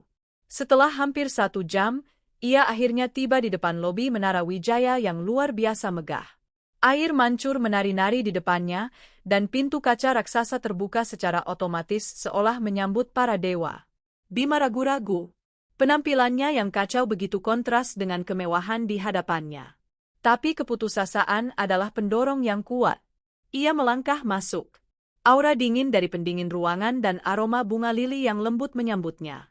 Ia berjalan ke meja resepsionis yang terbuat dari marmer Italia, dijaga oleh 2 orang wanita cantik dengan seragam yang sempurna.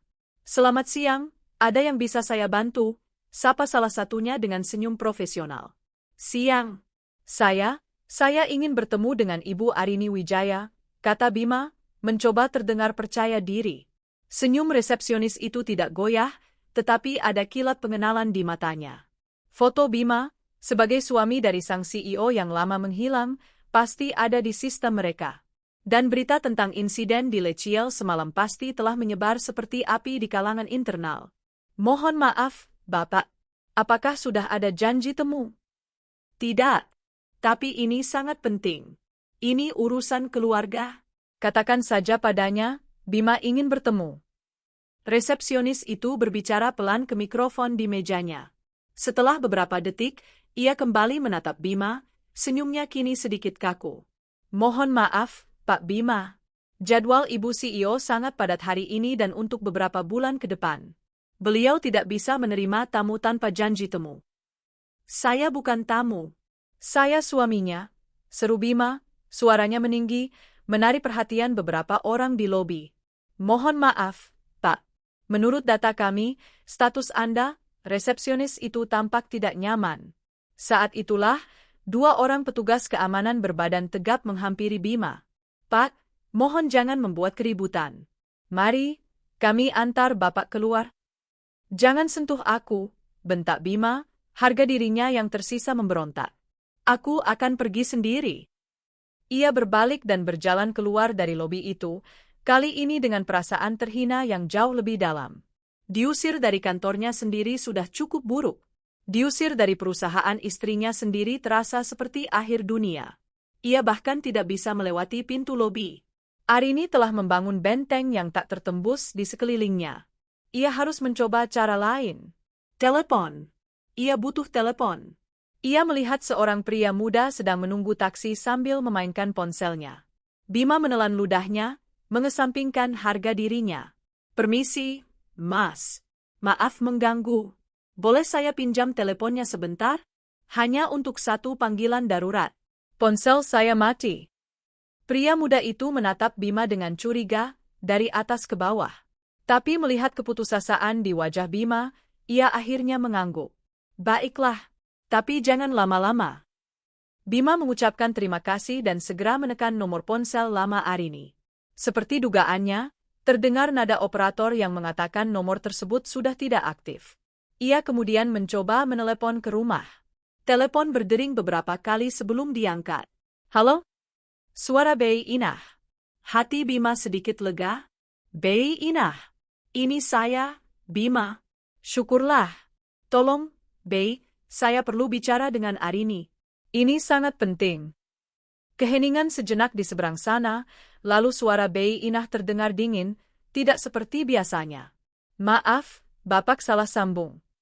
Salah sambung bagaimana? Ini saya, Bima. Suami Bu Arini. Saya tidak kenal orang yang bernama Bima. Dan Non Arini sudah tidak tinggal di sini lagi. Selamat siang. Klik. Telepon dimatikan. Bima menatap ponsel di tangannya dengan tidak percaya. Bahkan Bei Inah, wanita yang selama ini selalu baik dan menghormatinya, kini ikut membuangnya. Ia mengembalikan ponsel itu pada pemiliknya dan berjalan gontai. Ia harus menemukan Riana. Hanya Riana yang tersisa. Meskipun mereka bertengkar tadi, Riana adalah satu-satunya orang di dunia ini yang masih terhubung dengannya. Ia naik taksi ke apartemen kos Riana, menggunakan sisa terakhir uang tunainya. Ia mengetuk pintu kamar Riana dengan keras. Setelah beberapa saat, pintu terbuka sedikit. Wajah Riana yang sembab dan marah muncul dari celah pintu. Mau apa lagi kamu ke sini? Desisnya. Riana, dengarkan aku. Aku tidak punya siapa-siapa lagi, kata Bima, suaranya memelas. Aku tidak punya uang, tidak punya pekerjaan. Kita harus menghadapi ini bersama. Riana tertawa, tawa yang serak dan penuh kebencian. Kita? Tidak, kita. Yang ada hanya kamu, pria bodoh yang menghancurkan hidupku. Aku sudah dipecat. Semua kartu kreditku diblokir. Dan teman-temanku tidak ada yang mau bicara denganku lagi karena aku dianggap punya masalah dengan keluarga Wijaya. Ini semua karena kamu. Tapi kita bisa mulai lagi, Riana. Di kota lain, di mana tidak ada yang kenal kita. Mulai lagi dengan apa? Dengan cinta? Cinta tidak bisa membayar sewa kosku, Bima. Riana membuka pintu lebih lebar. Di belakangnya, Bima bisa melihat 2 buah koper sudah terisi penuh. Aku akan pergi dari kota ini, sejauh mungkin dari kamu dan keluarga iblismu. Dan ini, ia menendang sebuah kardus kecil ke arah Bima, barang-barangmu yang ada di sini. Ambil dan enyahlah dari hidupku. Pintu itu dibanting tepat di depan wajah Bima. Ia ditinggalkan sendirian di lorong kos yang remang-remang, bersama sebuah kardus berisi beberapa helai pakaian dan sepasang sepatu olahraganya. Hubungan yang ia bangun di atas kebohongan itu berakhir dengan cara yang sama palsunya. Malam mulai turun. Bima kini benar-benar seorang gelandangan. Ia tidak punya tempat untuk pergi. Dengan kardus di pelukannya, ia kembali berjalan tanpa tujuan. Rasa lapar kini terasa begitu menyakitkan. Ia melewati sebuah warung nasi di pinggir jalan, aroma ayam goreng dan sambal terasi menusuk hidungnya, membuatnya nyaris muntah karena lapar. Ia merogoh sakunya. Kosong. Ia akhirnya berakhir di sebuah taman kota yang sepi. Ia menemukan sebuah bangku di sudut yang gelap dan duduk di sana. Rasa lelah yang luar biasa, baik fisik maupun mental, akhirnya mengalahkannya. Ia merebahkan diri di bangku yang dingin dan keras itu, menggunakan kardusnya sebagai bantal. Nyamuk berdenging di telinganya. Suara klakson mobil dan sirene ambulans menjadi lagu pengantar tidurnya. Saat ia menutup mata, yang terbayang bukanlah kemewahan Leciel atau kemarahan Riana, melainkan wajah Alisa yang sedang tertawa saat ia menggendongnya tinggi-tinggi di taman dekat rumah mereka. Untuk pertama kalinya, air mata yang tulus menetes dari matanya. Bukan air mata untuk dirinya sendiri, tetapi untuk putrinya yang telah ia kecewakan. Sementara Bima mencoba tidur di bangku taman yang dingin, di puncak Menara Wijaya, kehidupan berjalan dalam ritme yang sama sekali berbeda. Arini baru saja menyelesaikan rapat maraton selama 12 jam. Ia telah bertemu dengan semua kepala divisi, membedah setiap laporan, dan memberikan arahan-arahan baru yang tajam dan jelas. Energi dan visinya membuat semua orang, termasuk Pak Soenario, terkesan sekaligus terintimidasi. Ia pulang ke apartemennya sekitar pukul 9 malam. Aroma masakan lezat menyambutnya. Bei Inah telah menyiapkan makan malam, salmon panggang dengan saus lemon dan asparagus.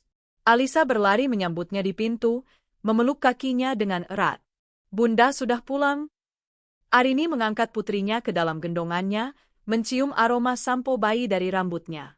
Semua kelelahan dari rapat yang panjang seketika lenyap. Sayang, sudah makan? Sudah, Bun. Tadi Alisa makan spaghetti. Enak sekali. Terus tadi Alisa belajar menggambar sama bu guru tari, Bun. Lihat. Alisa menariknya ke ruang keluarga di mana sebuah papan tulis besar berdiri. Di sana, ada gambar istana megah dengan dua sosok di depannya, seorang ratu dengan gaun indah dan seorang putri kecil. Di atasnya tertulis, Istana Bunda dan Alisa. Arini tersenyum haru. Bagus sekali gambarnya, sayang. Mereka makan malam bersama, hanya mereka berdua di meja makan besar yang bisa menampung 20 orang. Arini mendengarkan celoteh Alisa tentang harinya, tentang guru barunya, tentang mainan-mainan baru di kamar tidurnya yang luas. Dunia Alisa penuh warna dan kebahagiaan, terlindungi sepenuhnya dari badai yang sedang dialami ayahnya. Setelah makan malam, Arini membacakan cerita pengantar tidur untuk Alisa di kamarnya. Ceritanya tentang seorang ratu pemberani yang menyelamatkan kerajaannya dari naga jahat. Bunda seperti ratu di cerita ini, ya? Gumam Alisa saat matanya mulai berat. Arini mengelus rambutnya. Semua ibu adalah ratu untuk anak-anaknya, sayang. Sekarang tidurlah. Setelah Alisa terlelap, Arini tidak langsung beristirahat. Ia masuk ke ruang kerjanya, sebuah ruangan dengan rak-rak buku yang menjulang tinggi dan teknologi paling mutakhir. Ia melakukan panggilan video dengan tim hukumnya, membahas detail gugatan cerainya. Saya mau proses ini berjalan secepat mungkin, katanya pada kepala tim hukumnya. Saya tidak mau ada drama di pengadilan. Tawarkan dia penyelesaian di luar sidang. Berikan pesangon secukupnya sesuai hukum, tidak lebih, tidak kurang. Hak asuh anak sepenuhnya jatuh pada saya, dengan hak kunjungan yang diatur sangat ketat dan di bawah pengawasan. Saya tidak mau ada celah sedikit pun baginya untuk mengganggu hidup kami lagi. Baik, Bu Arini. Kami akan siapkan semuanya. Setelah panggilan itu berakhir, Arini berdiri di depan jendela kaca raksasanya, menatap kota yang berkilauan di bawah. Ia tahu keputusannya terdengar kejam. Tapi ini bukan lagi tentang Bima. Ini tentang melindungi Alisa. Ia tidak bisa membiarkan seorang pria yang telah menunjukkan karakter serapuh itu memiliki pengaruh tak terbatas pada putrinya. Di suatu tempat di bawah sana, di sebuah taman yang gelap, Bima menggigil kedinginan saat embun malam mulai turun. Di puncak menara, Arini menyesap teh kamomil hangatnya. Dua dunia yang pernah bersatu, kini terpisah oleh jurang yang tak mungkin lagi diseberangi. Satu dunia dibangun di atas konsekuensi pahit dari sebuah pengkhianatan. Dunia yang lain dibangun kembali di atas kekuatan seorang wanita yang menolak untuk menjadi korban. Dan di antara dua dunia itu, takdir sedang menenun benangnya yang rumit, mempersiapkan babak-babak selanjutnya yang tak terduga. Seminggu telah berlalu sejak malam yang mengubah segalanya. Bagi sebagian besar penduduk Jakarta, itu hanyalah 7 hari biasa yang terlewat dalam hiruk-pikuk metropolitan. Namun bagi Arini dan Bima, 7 hari itu terasa seperti 7 masa kehidupan yang berbeda, memisahkan mereka dalam jurang realitas yang semakin dalam dan tak terseberangi. Di lantai 88 Menara Wijaya, Arini telah sepenuhnya menyatu dengan peran barunya, atau lebih tepatnya, peran lamanya yang ia klaim kembali. Setiap pagi adalah sebuah simfoni efisiensi yang teratur. Ia bangun pukul 5 pagi, saat kota di bawahnya masih terlelap dalam selimut kabut tipis. 1 jam ia habiskan di pusat kebugaran pribadinya di penthouse, melatih fisik dan menjernihkan pikiran. Baginya, ini bukan sekadar olahraga, ini adalah cara untuk memastikan tubuhnya sekuat tekadnya. Pukul 6:30, ia sudah duduk di meja makan bersama Alisa. Sarapan mereka adalah momen sakral. Tidak ada ponsel, tidak ada tablet, tidak ada pembicaraan tentang pekerjaan. Hanya ada mereka berdua. Arini akan dengan sabar mendengarkan cerita mimpi Alisa atau rencana gadis kecil itu untuk membangun menara balok tertinggi di dunia hari itu. Di momen-momen inilah ia melepaskan zirahnya sebagai CEO dan kembali menjadi bunda seutuhnya. Ia memastikan, di tengah segala perubahan drastis ini, jangkar emosional putrinya tetap kokoh tertanam dalam cinta dan perhatian. "Bunda, kapan ayah telepon?" tanya Alisa pada suatu pagi, sambil menusuk-nusuk panekuknya. Pertanyaan itu datang dengan keluguan yang menyayat hati. Arini menghentikan kunyahannya. Ia telah menyiapkan diri untuk ini. "Ayah kan sedang sibuk sekali di pekerjaannya yang baru dan jauh, sayang. Di sana mungkin tidak ada sinyal telepon yang bagus." Tapi Alisa kangen ayah. Arini meraih tangan mungil putrinya. "Bunda tahu, sayang. Bunda juga kangen." Tapi, kadang-kadang orang dewasa harus melakukan pekerjaan yang sulit. Yang penting, ayah sayang sekali sama Alisa, dan bunda juga sayang sekali sama Alisa. Tim kita tetap yang terkuat, kan? "Iya, Bun. Tetap yang terkuat," jawab Alisa, meskipun dengan nada yang sedikit kurang bersemangat dari biasanya. Arini tahu, kebohongan putih ini tidak akan bertahan selamanya. Tapi untuk saat ini, itu adalah perisai terbaik yang bisa ia berikan untuk melindungi hati kecil putrinya. Pukul 8 tepat, Arini sudah berada di kantornya. Harinya adalah serangkaian keputusan beruntun yang bernilai triliunan rupiah. Pagi itu, agenda utamanya adalah finalisasi akuisisi Citra Persada Properti. Di ruang rapat dewan, ia memimpin presentasi dengan ketenangan seorang jenderal. Seperti yang bisa kita lihat dari hasil audit tim kita, arahnya menunjuk pada data yang terpampang di layar raksasa, fundamental Citra Persada sebenarnya cukup baik. Masalah utama mereka adalah manajemen yang buruk dan kurangnya visi jangka panjang. Mereka terlalu fokus pada proyek-proyek mewah yang marginnya tipis dan mengabaikan potensi pasar menengah ke bawah. Pak Soenario, yang kini telah berubah dari penantang menjadi pengagum, mengangguk setuju. "Lahan-lahan mereka di luar Jawa memang sangat potensial, Bu." "Tepat," sahut Arini. "Rencana kita adalah, setelah akuisisi selesai, kita akan merombak total jajaran manajemen. Divisi pengembangan properti mewah akan kita rampingkan, fokus hanya pada 2 atau 3 proyek unggulan. Sebagian besar modal akan kita alihkan untuk mengembangkan merek perumahan baru di bawah bendera Wijaya Group, menyasar segmen keluarga muda. Namanya Gria Wijaya. Terjangkau, berkualitas, dan didukung oleh ekosistem kita." Seorang direktur keuangan bertanya, "Bagaimana dengan para karyawan, Bu? Restrukturisasi sebesar ini pasti akan berdampak pada PHK massal." Tatapan Arini melembut sejenak. "Saya tidak mau ada PHK massal. Semua karyawan akan kita evaluasi.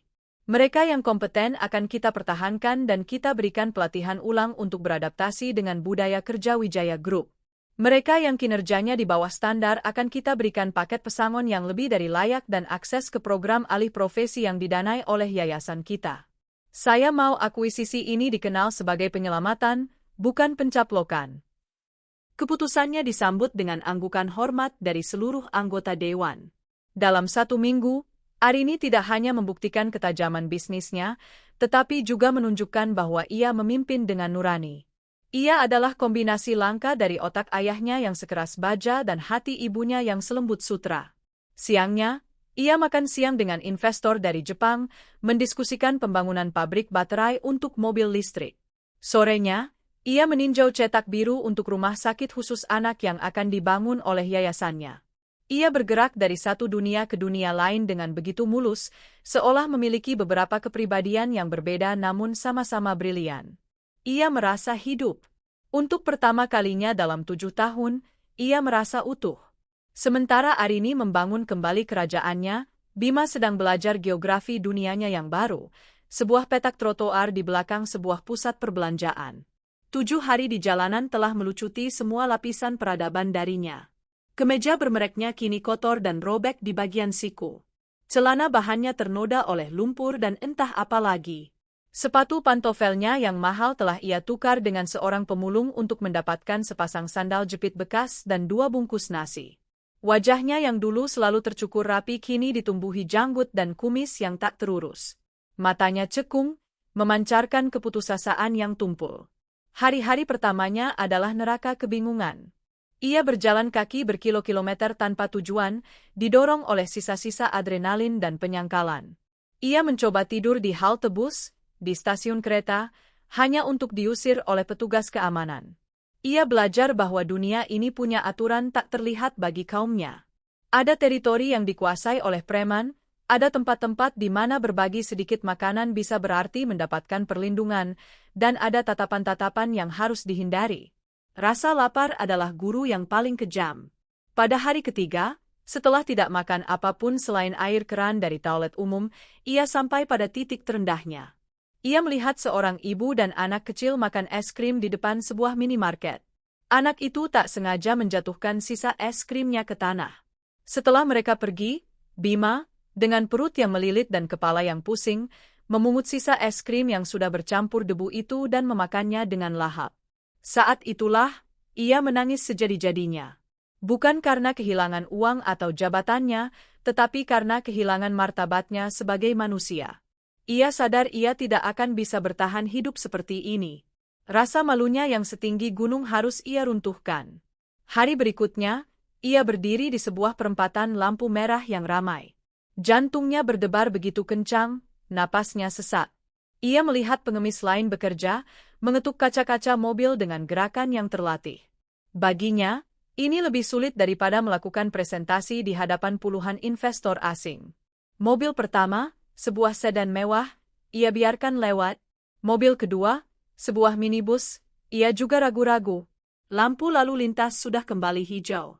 Ia gagal. Ia mengutuk dirinya sendiri. Perutnya kembali berteriak. Pada kesempatan lampu merah berikutnya, ia memejamkan mata dan memaksa kakinya melangkah. Ia mengetuk sebuah kaca mobil secara acak. Kaca itu turun. Seorang wanita muda di belakang kemudi menatapnya dengan jijik. "Pergi sana. Masih muda kok malas kerja," cibirnya sebelum menutup kembali kacanya. Kata-kata itu menghantamnya seperti tamparan. Ia ingin berteriak, "Saya tidak malas. Saya pernah punya pekerjaan. Saya pernah menjadi seperti Anda." Tapi tidak ada suara yang keluar. Ia pindah ke mobil lain. Kali ini, seorang bapak tua di kursi penumpang memberinya selembar uang Rp2.000. Tangan Bima gemetar saat menerimanya. Itu adalah uang pertama yang ia dapatkan dari meminta-minta. Rasanya begitu hina, namun di saat yang sama, uang kertas lecek itu terasa seperti tiket untuk bertahan hidup satu hari lagi. Hari-hari berikutnya, ia menjadi lebih mahir. Ia belajar cara memasang wajah memelas, cara memilih mobil yang potensial memberi, dan cara berterima kasih dengan anggukan yang tulus. Ia berhasil mengumpulkan cukup uang untuk membeli sebungkus nasi dan air mineral setiap hari. Ia telah menjadi bagian dari ekosistem jalanan yang tak terlihat. Bima sang manajer telah mati. Yang hidup kini hanyalah Bima sang pengemis. Satu-satunya barang berharga yang tersisa padanya adalah jam tangan Rolex yang ia kenakan di Leciel.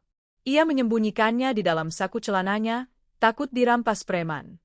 Itu adalah pengingat terakhir dari kehidupan lamanya. Suatu hari, didorong oleh keinginan untuk merasakan kembali sedikit saja kehidupan normal, ia memberanikan diri masuk ke sebuah pegadaian di gang sempit. Pria di balik terali besi menatap jam itu dengan mata terlatih, lalu menatap Bima dengan curiga. "Dapat dari mana ini, Mas?" Itu punya saya," jawab Bima lirih.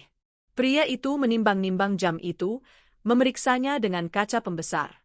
"Asli," gumamnya. "Saya hargai 3 juta. 3 juta? Protes Bima. "Jam ini harganya lebih dari 150 juta. "Begini, Mas," kata pria itu dengan santai. "Di luar sana, harganya mungkin segitu. Tapi di sini, di tangan seorang gembel seperti Anda, harganya ya cuma segini. Ambil, atau tidak sama sekali." Bima tidak punya pilihan. Ia menerima uang 3 juta itu dengan perasaan hampa. Ia telah menjual potongan terakhir dari identitas lamanya dengan harga yang sangat murah. Dengan uang itu, ia menyewa sebuah kamar di losmen paling murah selama seminggu. Ia mandi air hangat untuk pertama kalinya setelah sekian lama. Ia membeli beberapa setel pakaian bekas yang layak pakai. Ia makan 3 kali sehari di warteg. Untuk sesaat, ia merasa seperti manusia lagi. Tapi ia tahu, uang itu akan habis. Dan setelah itu, ia akan kembali ke titik nol. Sore itu, Arini memutuskan untuk pulang lebih awal. Akuisisi Citra Persada berjalan lancar, dan ia ingin merayakannya dengan membawa Alisa makan es krim di tempat favorit mereka yang lama. Kita ke kedai es krim Gelato Paradise, mau? Tanyanya pada Alisa saat mereka berada di dalam Rolls-Royce. Mau, Bun. Mau, seru Alisa gembira. Mobil mewah itu meluncur dengan tenang, membelah kemacetan sore hari. Mereka berhenti di sebuah perempatan besar yang terkenal padat. Saat itulah Arini melihatnya. Di antara deretan pengamen, penjual tisu, dan pengemis, ada satu sosok yang berjalan gontai dari satu mobil ke mobil lain.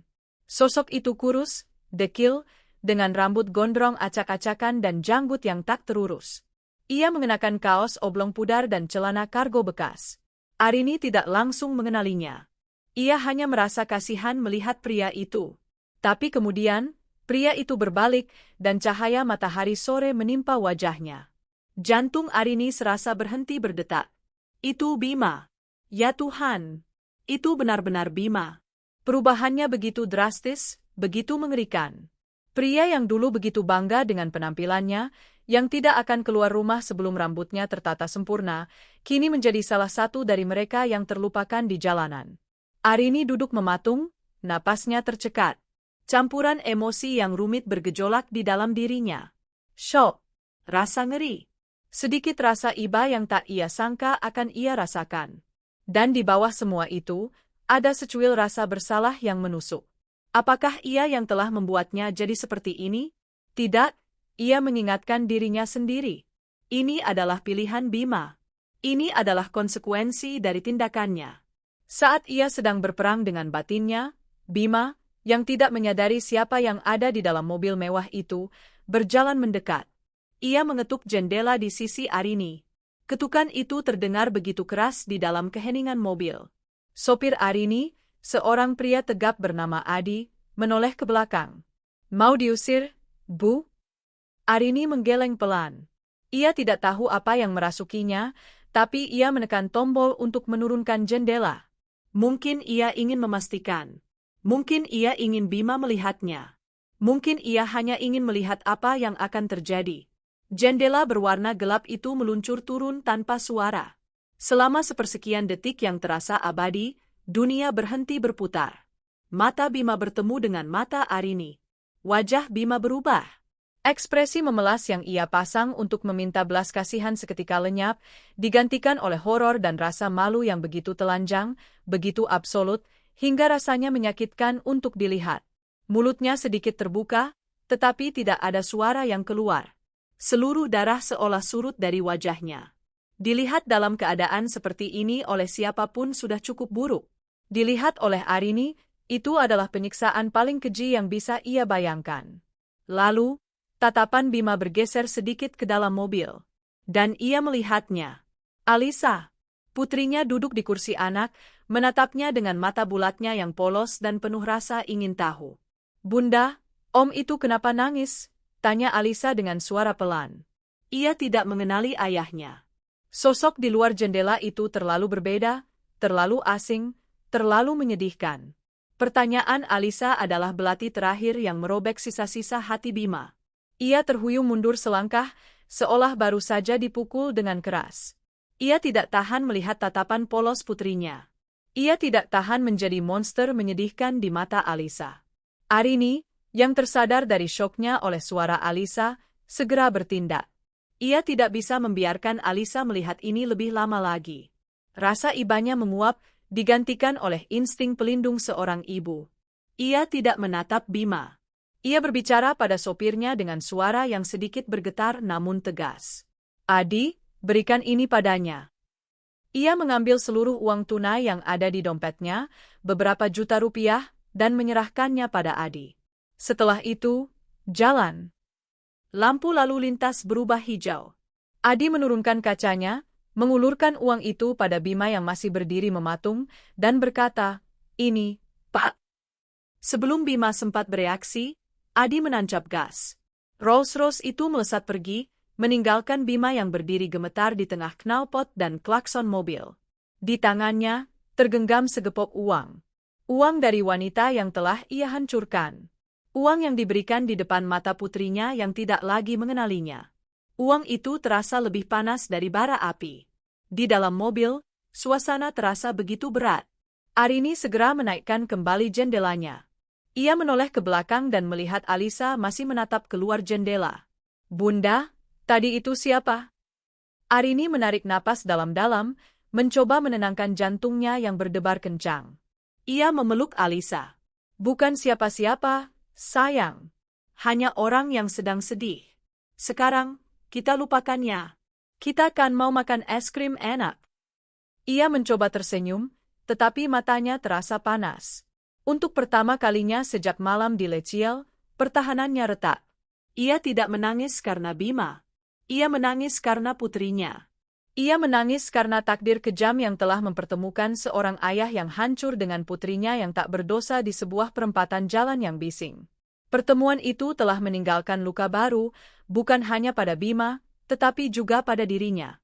Pertemuan di perempatan jalan itu menjadi titik balik yang tak terduga bagi Arini. Sepanjang malam, bahkan setelah berhasil menghibur Alisa dengan es krim dan dongeng sebelum tidur, bayangan wajah Bima yang hancur dan tatapan bingung putrinya terus menghantuinya. Rasa kemenangan yang selama ini ia rasakan memudar, digantikan oleh perasaan yang lebih kompleks dan mengganggu. Ini bukan lagi tentang pembalasan dendam atau keadilan. Ini tentang kemanusiaan. Ini tentang seorang ayah dari anaknya yang kini hidup lebih buruk dari binatang. Dan yang lebih penting, ini tentang Alisa, yang suatu hari nanti akan tumbuh dewasa dan mencari tahu kebenaran tentang ayahnya. Citra seperti apa yang akan ia tanamkan dalam benak putrinya? Citra seorang monster, atau citra seorang pria yang pernah jatuh begitu dalam? Keesokan paginya, Arini membuat sebuah keputusan. Keputusan ini tidak lahir dari cinta yang tersisa untuk Bima, tetapi dari cinta yang tak terbatas untuk Alisa. Ia tidak bisa memperbaiki masa lalunya dengan Bima, tetapi ia bisa mencoba memberikan masa depan yang lebih baik bagi hubungan antara Bima dan putrinya. Ia kembali menghubungi Pak Danu, memberinya sebuah misi baru. Bukan untuk menghukum, tetapi untuk menolong. Tim Pak Danu menemukan Bima beberapa hari kemudian, meringkuk di sebuah losmen murah. Uang pemberian Arini sebagian besar telah ia gunakan untuk makan. Ia tampak putus asa, seolah telah kehilangan keinginan untuk hidup. Bima tidak dibawa ke hadapan Arini. Sebaliknya, ia dibawa ke sebuah pusat rehabilitasi swasta yang tenang di luar kota. Di sana, seorang pengacara yang mewakili Arini menemuinya. Syaratnya jelas dan tidak bisa ditawar. Arini, melalui firma hukumnya, akan membiayai program rehabilitasi untuk Bima, termasuk konseling psikologis untuk mengatasi trauma dan rasa malunya, serta menyediakan tempat tinggal sederhana dan pekerjaan di salah satu unit usaha yayasan yang jauh dari Jakarta setelah program selesai. 5 tahun kemudian, langit sore di sebuah kota kecil di Jawa Tengah berwarna keemasan. Di sebuah taman kota yang asri, seorang gadis remaja berusia 10 tahun dengan kuncir kuda sedang tertawa riang sambil mencoba menaikkan layang-layang. Angin bertiup kencang, membuat layang-layang bergambar kupu-kupu itu menari-nari di udara. Seorang pria paruh-baya dengan penampilan sederhana namun rapi, berlari kecil di sampingnya, membantunya mengulur benang. Wajahnya dihiasi senyum tulus, kerutan-kerutan di sudut matanya menceritakan sebuah kisah panjang tentang penyesalan dan penerimaan. Pria itu adalah Bima. Ia kini bekerja sebagai kepala logistik di sebuah panti Werdha yang dikelola oleh Yayasan Wijaya. Hidupnya sederhana, jauh dari kemewahan masa lalunya, tetapi ia menemukan kedamaian yang tidak pernah ia rasakan sebelumnya. "Lebih tinggi lagi, ayah. Lebih tinggi," seru Alisa. Bima tersenyum. Panggilan, ayah, dari mulut putrinya adalah musik terindah di dunianya. Hubungan mereka dibangun kembali dengan perlahan dan hati-hati selama bertahun-tahun. Dari panggilan video yang canggung, pertemuan yang diawasi, hingga kini, di mana Alisa bisa menghabiskan waktu liburan sekolah bersamanya. Alisa tahu ayahnya pernah melakukan kesalahan besar, sebuah cerita yang Arini sampaikan dengan bijaksana seiring bertambahnya usia Alisa.